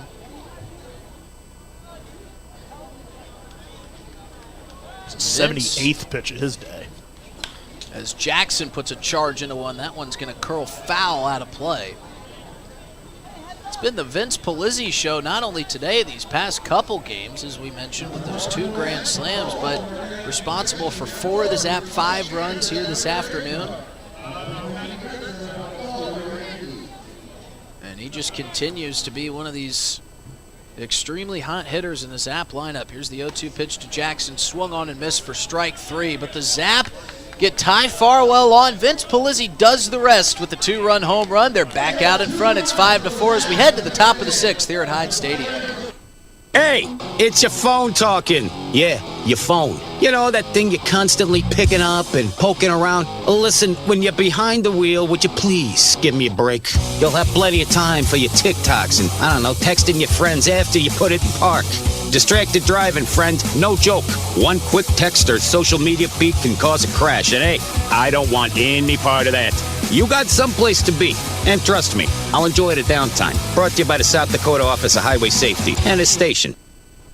Dunes Golf is celebrating their 30th anniversary this summer. They look forward to seeing old friends and new acquaintances on the driving range and on the course throughout the summer. Play 9 or 18 holes, pay by the round, save with a punch card, or become a member for unlimited play. Dunes Golf is a great location for group outings or a summer play day. Call 605-223-2525 or see golfdunes.com, just 1 mile north of Fort Pierre on Highway 1806. Dunes Golf. Thinking of travel, Pierre Regional Airport offers nonstop flights from Pierre to Denver. From there, you can fly anywhere. Book to your destination and check bags through on United, Delta, or American Airlines. 1-hour flights on 50-passenger jets to Denver, then connecting to your destination. Save travel time and money, avoid the crowds, and free parking when you fly from Pierre Regional Airport. Skip the drive. Fly from Pierre Regional Airport.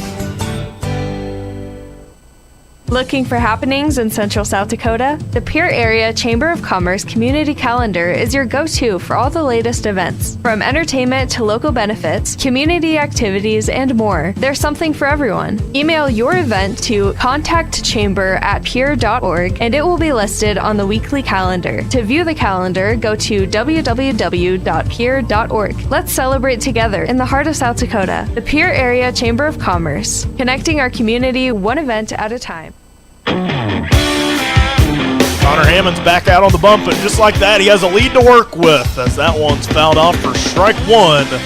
Pizzy, if you're hearing this, you don't have deja vu. Another 2-run bomb with Ty Farwell on first as the 0-1 fouled off over the broadcast booth for strike 2. Sure felt like deja vu. I think that ball landed right next to his other home run ball. He hit it over the exact same part of the fence.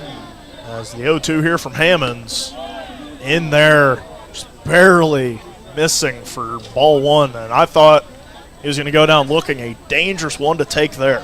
Well, he's been calling that ball a strike all afternoon. Hammonds throwing that one wild for ball 2 to Easton Mitchell.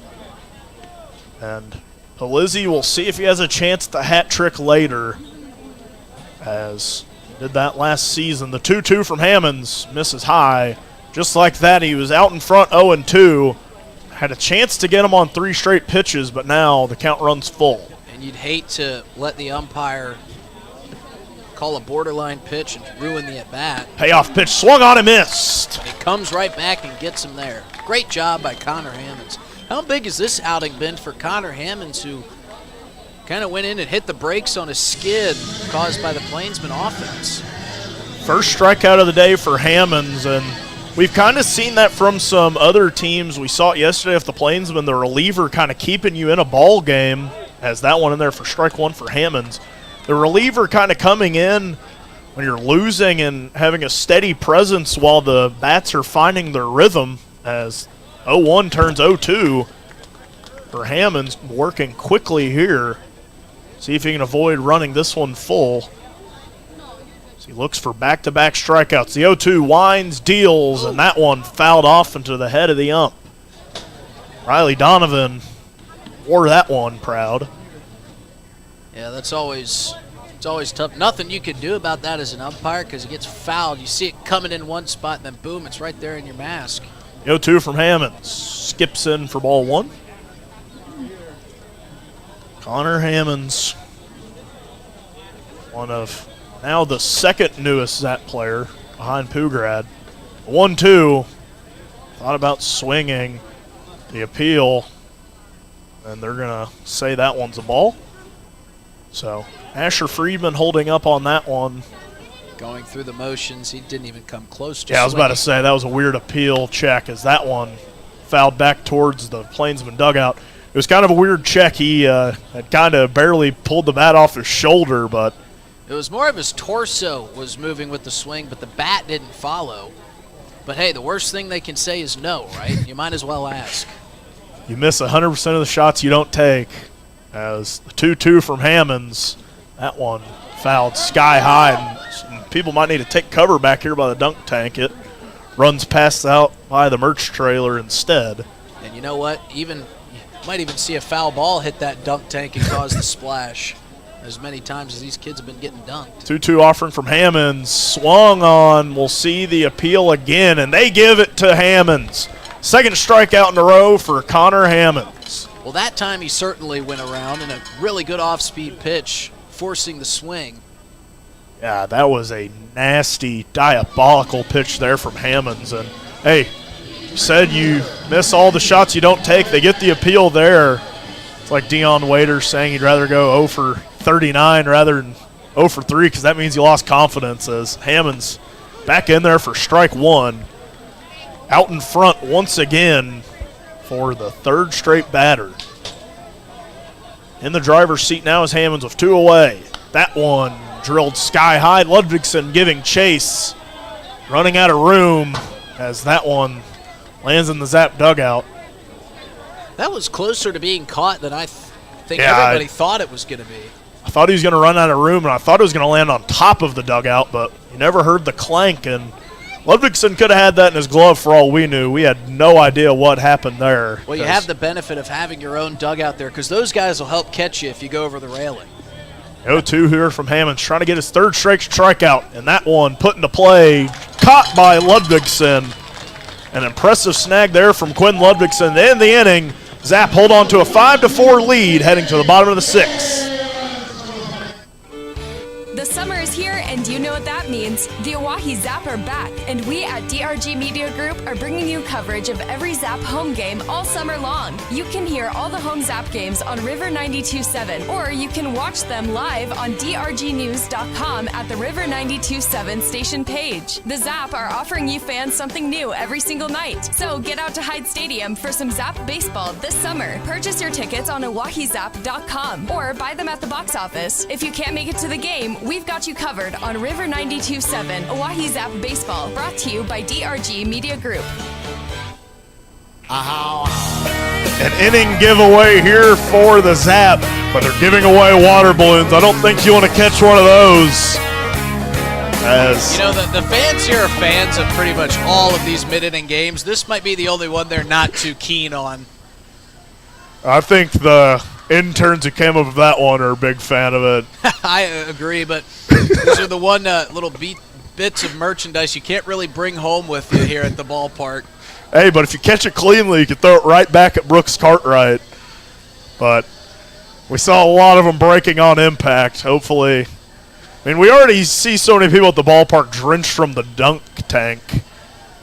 As it's just a lively night at the ballpark, and the Zap holding a 5-4 lead as Gavin Frazier re-enters for the Zap. So Jared Pugrad getting a half day maybe settle him in with the Zap, as he was robbed of his first hit earlier.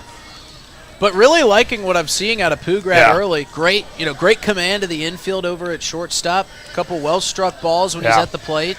And he made that great catch on that line drive that was just kind of drilled right at him. And his impressive debut, maybe a bit unfortunate. Boutigan maybe having his number on that one where he jumped into the wall. Would have scored a couple of runs for the Zap, but was unable to get that one into any real estate as Frazier swings on the first pitch he sees and fouls it off. I've seen a couple really great defensive plays from this Plainsman defense out in the outfield and in the infield. And Boutigan definitely stealing some runs away from the Zap. 0-1 turns 0-2 to Frazier. When he went crashing into the wall out there and left. It was a very impressive grab as the 0-2 to Frazier swung on and missed for strike 3. As Boutigan earlier jumped right into that Start Your River journey, the Missouri River banner out there in left field, and came down with a miraculous grab to steal not only Pugrad's first Zap hit, but a couple of runs that would have proved to be insurance right now for the Zap as they hold a narrow 5-4 lead as Curiel comes to the plate. And Pugrad still is in. I just saw Gavin Frazier come in and kind of assumed he'd come in at shortstop, but he comes in for Trey Runge as Emiliano Curiel in the 9-hole. So Gavin Frazier won't be back in his typical 1 slot as he'll be hitting 8th for Trey Runge. 1-1 to Curiel. Kind of grounded up the middle. The shortstop making the play over to Garcia in time. Dax Wandler, an impressive play to fling it across the diamond. And get a fast runner, too. So let's see if Pugrad can get that first hit here for the Zap. Still has a chance here. He's going to learn quickly that the best time to hit for the Zap is with 2 outs, and that's what he's got here. I think it's the first time he's came up with 2 outs, too, outside of, well, I take that back. I mean, the one they robbed was with 2 outs because it ended the inning for the Zap. If it would have been with any other out total, it would have scored a couple of runs on the sac fly as the 0-1, Pugrad fouled off, and he's quickly behind 0-2. Zap, they retook the lead on that Vince Palizzi 2-run shot, but just a 1-run lead as Pugrad slices that one to the second baseman, to Ortega in time for the 3rd out of the inning, so the Zap unable to add any insurance. We'll be right back here for the top of the 7th. Looking for happenings in Central South Dakota? The Pierre Area Chamber of Commerce Community Calendar is your go-to for all the latest events. From entertainment to local benefits, community activities, and more, there's something for everyone. Email your event to contactchamber@pierre.org and it will be listed on the weekly calendar. To view the calendar, go to www.pierre.org. Let's celebrate together in the heart of South Dakota. The Pierre Area Chamber of Commerce, connecting our community one event at a time. Doing a little spring cleaning at your house? I'm Val Keller, City of Pierre Solid Waste Manager, letting you know the City Supply Swap program can help. We'll recycle cleaning supplies, paint, and other household chemicals you don't want anymore. Plus, you're free to take any products other people dropped off for recycling. The swap program helps our customers and keeps things out of our landfill. Supplies we accept include stains and sealers, pesticides, pool chemicals, typical cleaning agents, as well as oil-based paint, latex paint, and spray paint. For additional information, call 605-773-7434. Again, that's 773-7434 for more information about recycling your household supplies and paint. Let the City of Pierre help you get your home and garage cleared out and cleaned up for the summer months. This public service message is brought to you by the radio stations of the DRG Media Group in Pierre.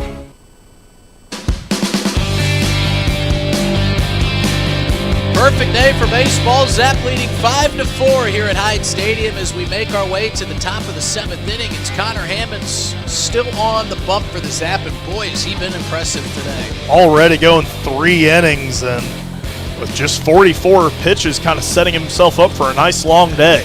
Well, we thought that Jamie Habiger might try to go with a bullpen day, but Connor Hammonds is forcing him to leave him out on the bump. Zap scored 2 runs to answer 2 from the Plainsmen in the top of the first. We had a 4-run inning.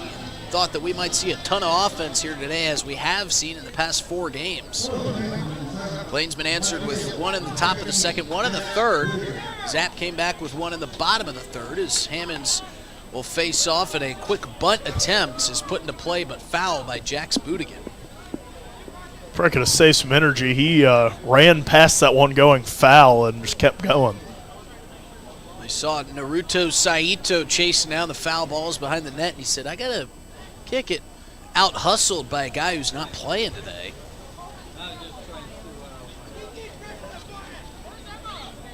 Here's the 0-1 to Budigan, swung on and missed. He fans over an off-speed pitch that just dies out of the zone from Hammonds. And he's quickly ahead, 0-2. See if he can put Budigan away here. He sure can. Strike 3, down looking goes Jax Budigan. There is just no stop from Connor Hammonds. He hardly leaves the mound, hardly leaves the rubber. The only time he steps away is when they're flinging the ball around the diamond after one of his strikeouts. That's another K for Connor Hammonds. And we're back to the top of the lineup with Brady Alexander. Hammonds has registered 3 strikeouts here this afternoon. As Dylan told you, he's kind of hovering around 50 pitches as of right now. And the next one to Brady Alexander is fouled off the end of the bat. Count evened up at 1-1. Yeah, that one was the 49th, so just about on the money there. Here's the 1-1 from Hammonds. Make it 1-2. Catches the outside corner of the zone.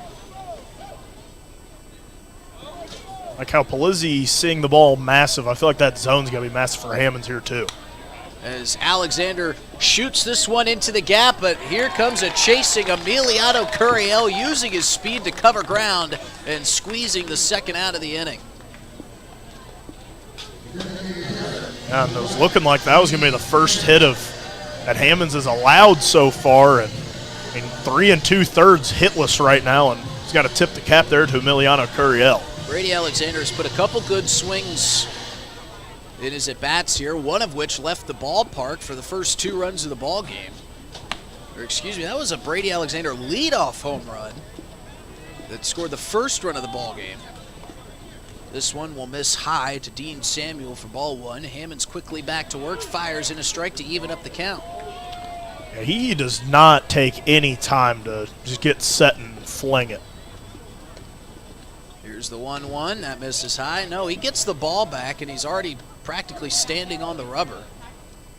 Called himself a slow runner, but by no means is he a slow pitcher. Makes up for it on the mound. 2-1. Misses high, ball 3. And he's falling behind Dean Samuel. Last thing you want to do is walk a guy on, get out of the windup, and go to the stretch. Seems pretty comfortable in the windup. The 3-1 pitch ripped up the middle, right past the glove of Hammonds, and down for a base hit. Hammonds perfect no more on the day, was kind of threatening to walk his first batter there too, but gives up his first hit. And if you're giving up your first hit 3 2/3 into your inning or your debut, that's a good day. Sure is, and we'll see with a double play candidate at the plate of Christopher Ortega if he can get a ground ball here, possibly. Well, they don't need 2, but you love to just get an easy force out at second. But why not a strikeout? He fires a quick fastball in there for strike 1. He's done a good job getting ahead of these batters. That's something that's been a problem with the Zap here this season. They've fallen behind. As the 0-1 bounces in, good stop from Ty Farwell, keeps Samuel put at first. They fall behind, and it throws out your whole sequence of pitches. There's not a lot of guys who will even swing at a first pitch either. 1-1 from Hammonds is ripped up the middle, right back where it came from, and Ortega continues his nice day at the plate. He's got a double, and now he's got a single. And he puts a runner in scoring position with 2 outs, bringing Dax Wandeler up to the plate. They might not ever let me pick the beer batter ever again, man. He has had a great day at the plate, and we were kind of talking about it earlier as the intern group, and we had kind of settled on Ortega, but, man, he is really having an impressive day at the plate. Plainsmen trail by 1. It's a 5-4 ball game. Connor Hammond's trying to keep it right there with 2 outs. He misses up and in to Wandler. And the count is 1-0. Shock the Wolf making the round, saying hello to all the young fans. 1-0 from Hammonds is chopped towards the first base side. Diving slide from Frazier. Fires to first for the 3rd out of the inning. What a play to end the top of the 7th as the Plainsmen were threatening for the first time in a long time, and Gavin Frazier just moves a couple feet over to second base, makes a web gem play, and gets him out of the jam. 5-4 as we head to the bottom of the 7th here at Hyde Stadium. Hey, it's your phone talking. Yeah, your phone. You know, that thing you're constantly picking up and poking around. Listen, when you're behind the wheel, would you please give me a break? You'll have plenty of time for your TikToks and, I don't know, texting your friends after you put it in park. Distracted driving, friend, no joke. One quick text or social media feed can cause a crash, and hey, I don't want any part of that. You got someplace to be, and trust me, I'll enjoy the downtime. Brought to you by the South Dakota Office of Highway Safety and this station. Dunes Golf is celebrating their 30th anniversary this summer. They look forward to seeing old friends and new acquaintances on the driving range and on the course throughout the summer. Play 9 or 18 holes, pay by the round, save with a punch card, or become a member for unlimited play. Dunes Golf is a great location for group outings or a summer play day. Call 605-223-2525 or see golfdunes.com. Just 1 mile north of Fort Pierre on Highway 1806. Dunes Golf. Thinking of travel, Pierre Regional Airport offers nonstop flights from Pierre to Denver. From there, you can fly anywhere. Book to your destination and check bags through on United, Delta, or American Airlines. 1-hour flights on 50-passenger jets to Denver, then connecting to your destination. Save travel time and money, avoid the crowds, and free parking when you fly from Pierre Regional Airport. Skip the drive. Fly from Pierre Regional Airport. Looking for... Brandon Krebs on the mound here for the Plainsmen as we head to the bottom of the 7th inning. It'll be Nick Golden, Ty Farwell, and Vince Palizzi trying to add some much-needed insurance runs here for the Zap as they lead 5-4 on a picture-perfect night at Hyde Stadium. We had some clouds over top as we started this ball game that have vacated the area, giving way to nothing but blue skies and sunlight here on a Thursday evening as the Zap looking to carry their win streak into the off day. Much needed off day coming for the Zap. This is their 7th game in 7 days. They'll have the off day tomorrow, and then they'll have 2 over the weekend against Nebraska as they come to town. It should be a fun weekend versus the Prospects, and we got Nick Golden leading off a dangerous part of this Zap lineup. We'll see if Vince Palizzi can get the hat trick. Golden climbs into the left-handed batter's box. Krebs, he turns to bunt, fires a strike. As the Zap looking to win their 5th straight ball game. This one chopped to the first base side. Ortega plays it on the hop, touches his toe on the first base bag, and retires the first batter here in the bottom of the 7th. And the Zap will be in action this weekend, but don't forget about the pancake feed this Saturday morning, 8 to 10 at Faith Lutheran Church. A free will donation will get you pancakes, eggs, sausage, and more. Come out and meet all your favorite Zap players and even us interns. As that one misses low, and we've got a delivery here from GM Alex Sheets. This is a man of the people. We asked for it. He delivered. We've got some tennis balls that we'll be able to throw, trying to win some gift cards after the game concludes. Farwell takes ball 2 low. And now, we thought about how are we going to get these over. Well, we really got to start thinking about everybody better watch out below. Underhand? Are we going to overhand? Here's the 2-0 to Farwell. That finds its way into the zone for strike 1.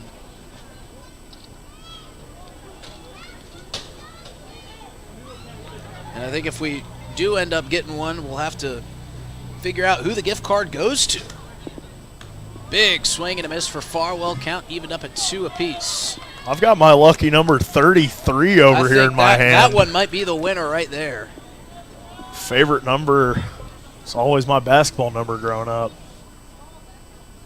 Couple famous 33s. If you're from Atlanta, you remember Michael Turner, the running back for the Falcons, was 33. As Farwell swings and misses on strike 3. It gets away from Easton Mitchell, but only momentarily as he fires down. And if I'm Ty Farwell, I would have tried to sell the foul tip on that one. But quickly the second out is Krebs working efficiently, and now the all-dangerous Vince Pizzy steps in. Vince has got 4 of the 5 Zap runs. Both came off of 2 two-run homers. And my favorite number 33 is Josh Porter.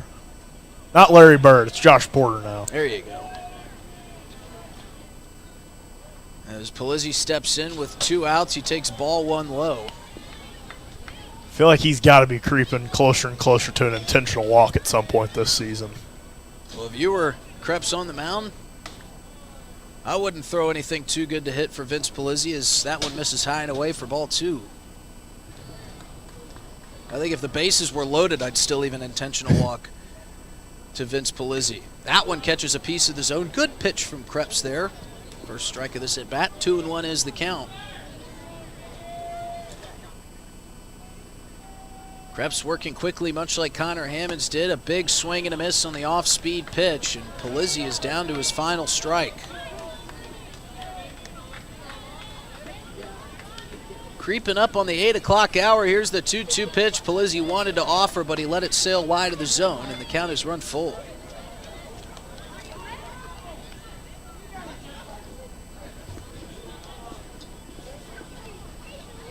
Krebs comes set. Here's the payoff pitch.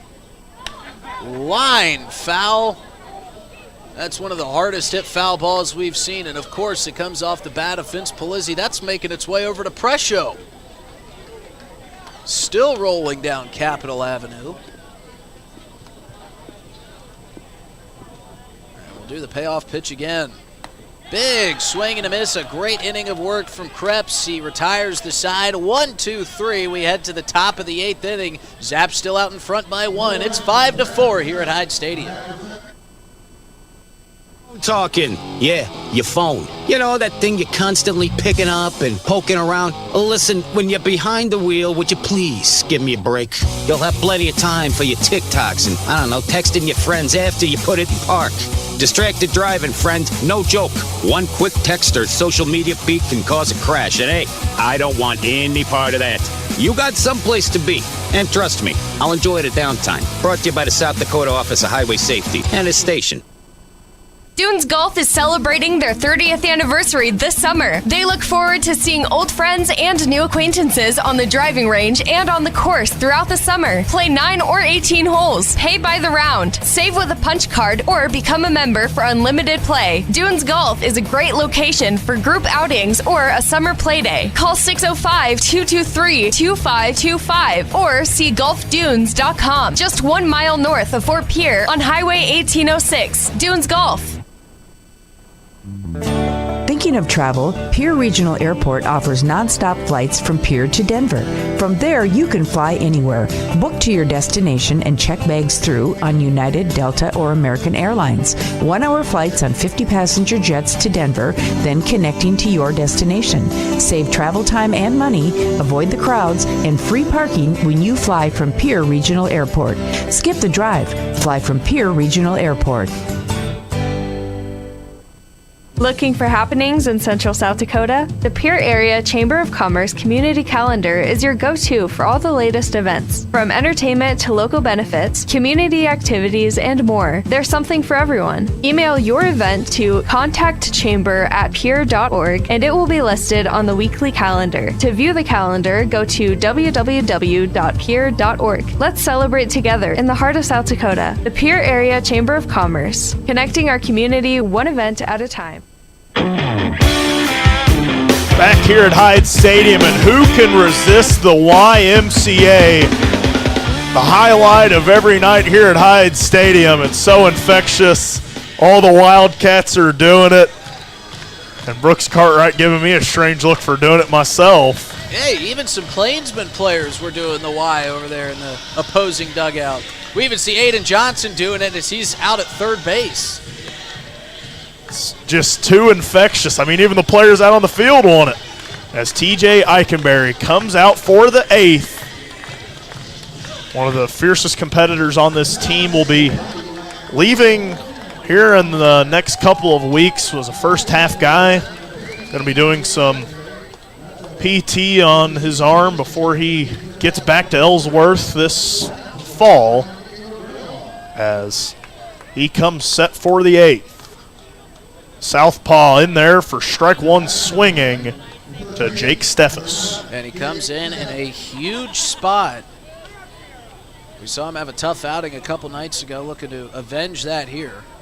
He looked good last night as the 0-1 from Eikenberry runs high for ball one.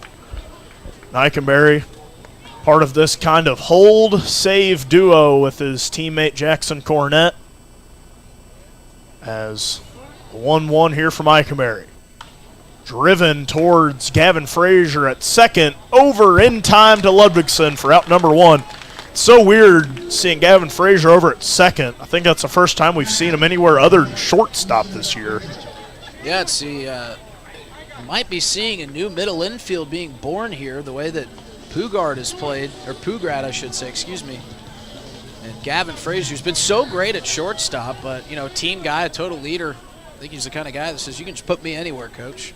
He is a utility guy, can play just about that entire infield, as that one driven high. Ludwigson settling under it for the second out of the inning, and TJ Eikenberry making quick work here. And he's putting his right side of the infield to work, too. As Ludwigson and Frazier making the first 2 outs of the top of the 8th. Zap trying to hold on to this 5-4 lead to win their 5th straight ball game and in the first half out on a bang. As we saw last year, the Zap get a nice win streak when Garen Gledhill joined the team. We'll see if these newcomers can keep this win streak going too, as Eikenberry in there for strike one. Eikenberry working very fast here today, trying to keep this lead where it is and see if the Zap can add some insurance for Cornett in the bottom of the ninth, or the top of the ninth. The 0-1 in there for strike two. Eikenberry 1 pitch away from sending us to the bottom of the 8th. And much like his counterpart, Connor Hammond's working quickly and decisively, just peppering the zone with fastballs. It's an incredible day from Hammonds. The southpaw here, Eikenberry, driven towards Frazier, diving, can't bring it into the glove. Grounds past him for a 2-out single for Asher Friedman. Yeah, and a good piece of hitting there by Friedman, getting behind 0-2, doing exactly what you need to do, protecting the plate. And in that, he protects the plate and kind of shoots one back the other way where Gavin Frazier couldn't get to it, and finds his way onto first. Brings up Amari Hackett. We've already seen him homer in this series, as he's out in front of that one, swing and a miss for strike one. Yeah, and it looks like Hackett was sitting fastball after seeing the heavy dose the few hitters in front of him have gotten. And that off-speed pitch from Eikenberry fooled him. Yeah, Eikenberry not afraid to use that velocity, and it was kind of that velocity that allowed Friedman kind of just to push that one back the other way, as he goes on with a 2-out single. The 0-1 here to Hackett just misses for ball one. A little bit low, a little bit away, but a good spot to miss. Allow him to maybe set up one of these coming pitches for Eikenberry. The lefty sets, deals, and that one grounded foul down the third base line.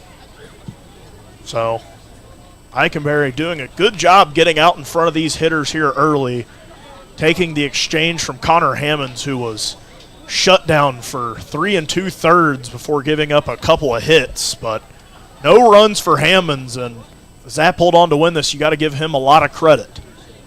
1-2 from Eikenberry, sets, fire, swung on and missed.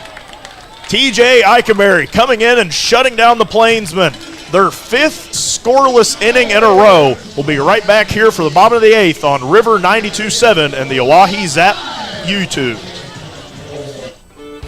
The summer is here, and you know what that means. The Oahe Zap are back, and we at DRG Media Group are bringing you coverage of every Zap home game all summer long. You can hear all the home Zap games on River 92.7, or you can watch them live on drgnews.com at the River 92.7 station page. The Zap are offering you fans something new every single night. So get out to Hyde Stadium for some Zap baseball this summer. Purchase your tickets on oahezap.com or buy them at the box office. If you can't make it to the game, we've got you covered on River 92.7 Oahe Zap Baseball, brought to you by DRG Media Group.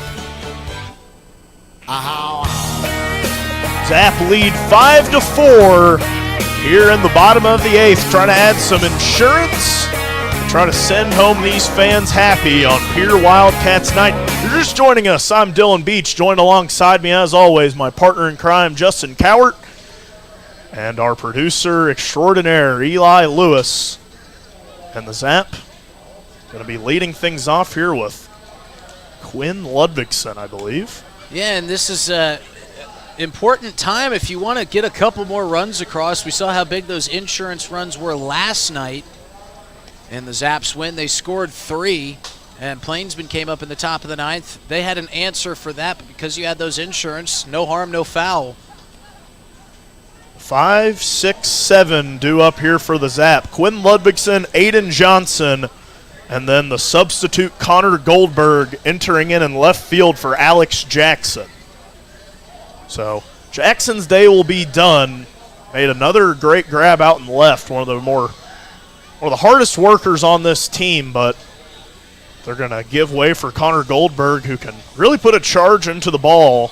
So he'll be due up third this inning, as Coach Habiger heading back out there to third base. We don't see his socks anymore. I think he changes some pants maybe as his sun has started to go down, but it really hasn't started to go down yet. This has felt like a very, very quick baseball game for the bottom of the 8th. Well, we're just past the 8 o'clock hour. And I'm not thinking too far ahead because we still got some baseball left, but Dad and I might be able to find an open restaurant if we get out of here pretty quickly. As the 0-0 to Ludvigsen, driven back the other way, gets down. And Quinn Ludvigsen trying to chug for second. He's going to have to slide in there in time for a leadoff double. Boot it dropped in front of him and then couldn't field it cleanly. So Quinn Ludvigsen, an early start here on the insurance case for the Zap. Well, we saw Boutigan playing very deep out and left all game because of how many balls were being peppered off that wall and over the wall, so he was trying to get a little bit of an advantage, but it came back to bite him there because a play you normally see made by the left fielder falls in front of him because of how deep he was set up. And that's huge for the Zap. Get that leadoff runner on. Not only get him on, but get him to second and put him in scoring position. Get some much-needed insurance. So Ludvigsen standing on second. Johnson at the plate, nobody away. The Zap leading 5-4 here in the bottom of the 8th. Strike one in there to Johnson, and this has been a very, very quick game in Zap standards where we've seen a couple of them in the 4-hour length mark as we have been cruising on by just as fast as Colton beat the Bolt earlier. The 0-1 to Johnson in there for strike 2. You might have a chance to take your dad out to dinner tonight. We need to throw these tennis balls effectively. You might be able to take them out to eat for free. Yeah, if we can land them on the... I don't know which one we'd be hoping to land it on. A lot of great restaurants that sponsor the tennis ball toss. The 0-2 to Johnson. Driven just foul down that third base line. Was kind of slicing and hooking there and couldn't stay fair. If it would have, almost certainly would have scored Ludvigsen and been extra bases for Johnson, but it's just a bit out in front of that one. He was flirting with that third base bag. That looked great off the bat. See if he can time this one up a little bit better. It landed and just hooked foul probably a few feet in front of that third base bag. As Johnson still behind in the count 0-2. That one misses off the plate for ball 1. Good take there from Johnson. And Zap just trying to add some insurance for their closer. See if it is Cornett tonight or if they go elsewhere. He's pitched a lot here lately. The 1-2 to Johnson. Swung on him, missed for the first out of the inning. That was an outstanding breaking ball right there. Really got him guessing. I think Johnson was probably sitting fastball, but a wonderful off-speed pitch there from Brandon Krebs. And it brings Connor Goldberg to the plate. Ludvigsen out there on second. Zap a 9-hit day, scoring 5 runs in this one. Has that one off the plate for ball 1, and you might be hearing me say only score 5 runs. Well, when you've been averaging close to 12 over your last 4 games, it is kind of a far cry from it, as there's been some timely home runs from Vince Pizzy, scoring 4 of those runs. As the 1-0 to Goldberg, swung on and missed for strike 1. Yeah, should the Zap go on to win this game, hold on to this lead, I don't think we'll have any issues picking our player of the game tonight. Yeah, I think that'll be a pretty easy one for Vince Pizzy to win, as Connor Hammond's had a very commendable relief session, but it's hard to beat 2 two-run bombs. As Goldberg awaits the 1-1 offering from Krebs. Ludvigsen bouncing around. Goldberg sends that one deep to right. Settling under it is the right fielder for the second out of the inning. Hackett catching that one. Ludvigsen advances to third. So a timely hit from Frazier could add a bit of insurance here for the Zap. And Gavin Frazier maybe getting used to batting this low down in the lineup. He struck out his first time in the 8th hole, but maybe like a fish out of water down here in the 8th spot instead of the 1. But timely piece of hitting could add a much-needed insurance run for the Zap here of 2 outs. Krebs sets, fires, and Frazier out in front of that one for foul ball. Ludvigsen having to hop out of the way. Obviously, because he was in foul ground, if that had hit him, it would not have been ruled an out, but we're just thinking of our buddy Quinn Ludvigsen. These guys get hit enough in the batter's box. We don't need them getting hit out in the field of play. There's a big gap between the third baseman and shortstop. They're really shading that left field foul line. See if Gavin Frazier can time up this next one. The 0-1 to Frazier. Swung on sky high. Hackett sizing it up and making the third out of the inning. So no insurance runs for the Zap as we head to the top of the 9th here on River 92.7 and the Oahe Zap YouTube. Thinking of travel, Pierre Regional Airport offers non-stop flights to Denver. Starting August 1st, book your destination at United.com. With United Mileage Plus, you can save more by earning miles when you fly from Pierre Regional Airport. 1-hour flights to Denver and the world beyond. Avoid the crowds, avoid the drive, and enjoy free parking when you fly from Pierre Regional Airport. United Airlines in Pierre starting August 1st. Skip the drive. Fly from Pierre. We're good at making excuses for things we don't want to do. I can't work late because my cat has a job interview. Unfortunately, we're also good at making excuses for things we shouldn't do, like driving drunk. There's nothing on the back roads but cows. The truth is, there's no good reason to drink and drive. Not even if you stick to the back roads. If you drink, don't drive. No excuses. Brought to you by the South Dakota Office of Highway Safety, South Dakota Broadcasters Association, and this station. If you're interested in becoming a valued sponsor of an Oahe Zap broadcast, you can contact us for more information at sports@dakotaradiogroup.com or call us at 605-224-8686. It'll be Jackson Cornett tasked with saving this game, and this is an actual save opportunity, not the one that we get from Dylan Beach, the honorary save captain of the season. This is a 5-4 ball game. Zap out in front. Been an awesome, awesome game today. Very exciting from the start. 4 total runs scored between these two teams in the first inning. We saw the Plainsmen take the lead in the top of the second. They extended the lead in the top of the third. Zap would score one in the bottom of the third, and then a Vince Palizzi two-run shot in the bottom of the fifth put the Zap back out in front, but it's been zeros since then. And Cornette trying to keep it that way as we will see the 9-1 and 2 come up for the Plainsmen.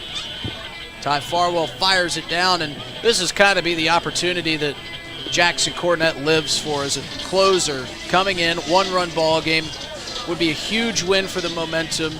Make it 5 in a row, and then going into an off day tomorrow, you got to think that Jackson Cornette relishes this opportunity. And if you're going to be a closer, you got to relish these opportunities. So we'll see what Cornette can do. They'll face off with Jax Boodigan to start. Working out of the stretch in the first pitch. Almost hits Boodigan. I thought I might have heard a little graze of the elbow pad there. I thought it did hit him. And that would not be the way to start if you're Jackson Cornette. Maybe Cornette wanting to move Boodigan off the plate just a bit. Cornette can really fling it. A lively fastball, and then he can get you with the off speed when you're thinking heat. There's the off speed, but that misses low, and Boodigan quickly ahead 2-0. Yeah, probably the top velo on the team. Certainly not one you want to wear on the elbow. Pad or not, that's going to hurt. Here's the 2-0 from Cornette. Grounded down the third base line. Aiden Johnson gets it over the bag, fires off balance. What a play all around. What a stretch from Quinn Ludvigsen as Aiden Johnson may have made the play of the game right there. And our new buddy Jared Pugrad quickly getting ingratiated to the South Dakota sunlight as Quinn Ludvigsen fired that one across to sling it around the diamond. He couldn't even see it. He was just ducking out of the way as to not get hit by that ball, but it's the first out and a big one here to start the top of the ninth. Jackson Cornette giving Aiden Johnson a much-deserved thank you there, saving a leadoff hit. Great play by Johnson, great stretch by Ludvigsen. And a quick swing and a miss from Brady Alexander on the off-speed pitch from Jackson Cornette. You don't see the off-speed often, but when it happens, man, it really just dives at the plate. Well, you're sitting fastball. The next thing you know, the bottom falls out of the pitch. Here's the 0-1 from Cornette. Just off the plate for ball one.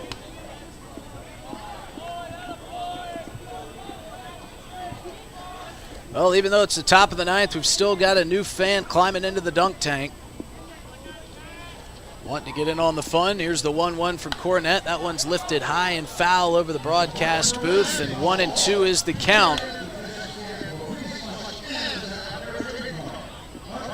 And Cornette would love to get a swing and a miss here and bring up the final hope for the Plainsmen. Alexander awaits. Cornette sets and delivers. Swung on and missed. High heat up and in, and Alexander couldn't get his bat around in time, and the Zapper 1 out away from winning their 5th straight game and going into the off day happy campers. Make for a very happy pancake feed on Saturday. That'll bring up the 2-hole hitter, the designated hitter, Dean Samuel. The final hope for the Plainsmen, not a power hitter, as this one runs up and in for ball one. Not your typical home run threat, but in a one-run ball game, you never want to find out. The 1-0 pitch, misses high, ball two.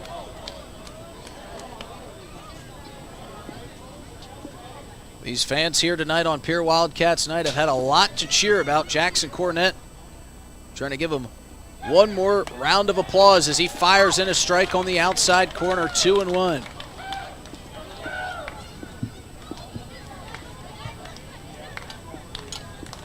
The clap chants beginning, starting in the Zap dugout and easing their way into the hometown crowd.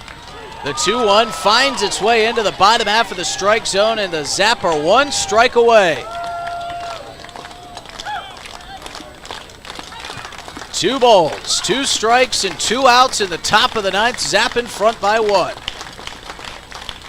Cornette with a deep breath, and the pitch. Grounded up the middle, over to his right is Pugrad, off balance, throws over, and that's the ball game. Only fitting that Jared Pugrad gets to send these fans home happy. What a win for the Zap. And now we've got a conversation between Corey Baker and Dean Samuel, but the Zap are out on the field. Celebration ensues. Oahe wins it 5-4, making it 5 in a row. Well, they didn't score double digits, but the win feels just as nice. Yeah, I think you'll take it when you're halfway to a double-digit win streak with 5 straight. And so what, you didn't get your double-digit runs again, but you got to be happy when you're in the win column. So we'll step away. We'll be back for the post-game to recap all of it. Zapper winners 5-4 here at Hyde Stadium on Pier Wildcat night. What a win for the home team Zap. Hey, it's your phone talking. Yeah, your phone. You know, that thing you're constantly picking up and poking around. Listen, when you're behind the wheel, would you please give me a break? You'll have plenty of time for your TikToks and, I don't know, texting your friends after you put it in park. Distracted driving, friend, no joke. One quick text or social media peek can cause a crash, and hey, I don't want any part of that. You got someplace to be, and trust me, I'll enjoy the downtime. Brought to you by the South Dakota Office of Highway Safety and its station.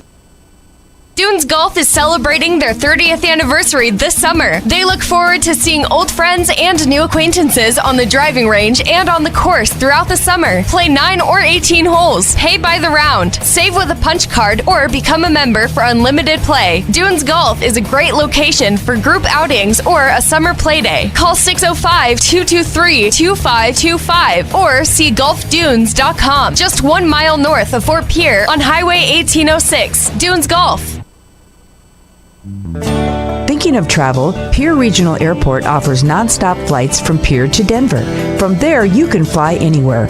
Book to your destination and check bags through on United, Delta, or American Airlines. 1-hour flights on 50-passenger jets to Denver, then connecting to your destination. Save travel time and money, avoid the crowds, and free parking when you fly from Pierre Regional Airport. Skip the drive. Fly from Pierre Regional Airport. Looking for happenings in Central South Dakota? The Pierre Area Chamber of Commerce Community Calendar is your go-to for all the latest events. From entertainment to local benefits, community activities, and more, there's something for everyone. Email your event to contactchamber@pierre.org and it will be listed on the weekly calendar. To view the calendar, go to www.pierre.org. Let's celebrate together in the heart of South Dakota. The Pierre Area Chamber of Commerce, connecting our community one event at a time. Zapper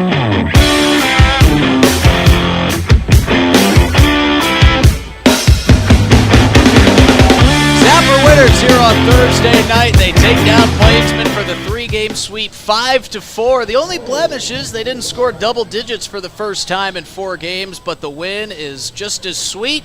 Hello, everybody. Justin Cowart welcoming you back into the broadcast booth alongside Dylan Beach. We got gifted some tennis balls here for the tennis ball toss at the end of the game. And I can only hope that the first one I tossed that caught the netting is picked up by a fan and dropped right on that Richie Z's Brick House barbecue sign. I'm going to have to go open up another window. I don't even know if I can throw it at an angle to get it out here. We're grateful for the tennis balls, but we don't really have a great angle to throw them. My first one just couldn't get over the off-field. Oh, that is not even a good effort for me either. Neither did Dylan Beach's. 5-4, Zap get the win. We'll take you through it. Plainsmen scored 2 in the top of the first. And Vince Pizzy answered back with a 2-run shot in the bottom of the second. Plainsmen would score 2 more, 1 in the top of the second, 1 in the top of the third.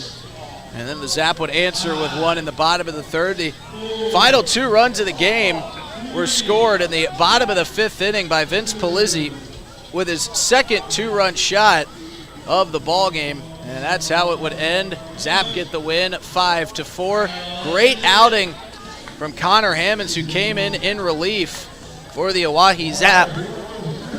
As he came out, hurled a couple nice innings, kept everything at bay, and all-around great bullpen outing from the Zap here this afternoon. Yeah, and it was a just great day and another good pitching performance. It was a little high on the hits, but Hammonds really came in and settled in nicely, and maybe wasn't the outing that Arocha wanted, but team still wins, and that's really all that matters at the end of the day. Absolutely. They go home winners of 5 in a row, and they get a much welcomed off day tomorrow. They will be back in action against Nebraska on Saturday evening. And then they'll wrap up that quick 2-game series on Sunday afternoon. And we'll have the broadcast of both of those games for you right here on River 92.7 and streaming on the Oahe Zap YouTube, also on drgnews.com. Final thoughts, Dylan, as we got to hand out our player of the game.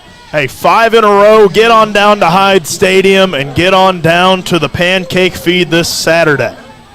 Make it out there. Going to be a great time Saturday morning and hopefully as much fun as we had today on Saturday night. We'll be back Saturday evening. Coverage will begin at 5:55 for Game 1 of 2 against Nebraska. For Eli Lewis, our producer, director extraordinaire, Dylan Beach, my partner in crime, I'm Justin Cowart, saying so long on this Thursday night. Zap win at 5-4, and they carry a 5-game win streak into their off day tomorrow. We'll see you Saturday evening, folks. Have a great night. Enjoy your weekend. And as always, go Zap. This broadcast of Oahe Zap Baseball was brought to you by DRG Media Group and its sponsors. The next home Zap game will be broadcast right here on River 92.7 and drgnews.com. Thanks for tuning in.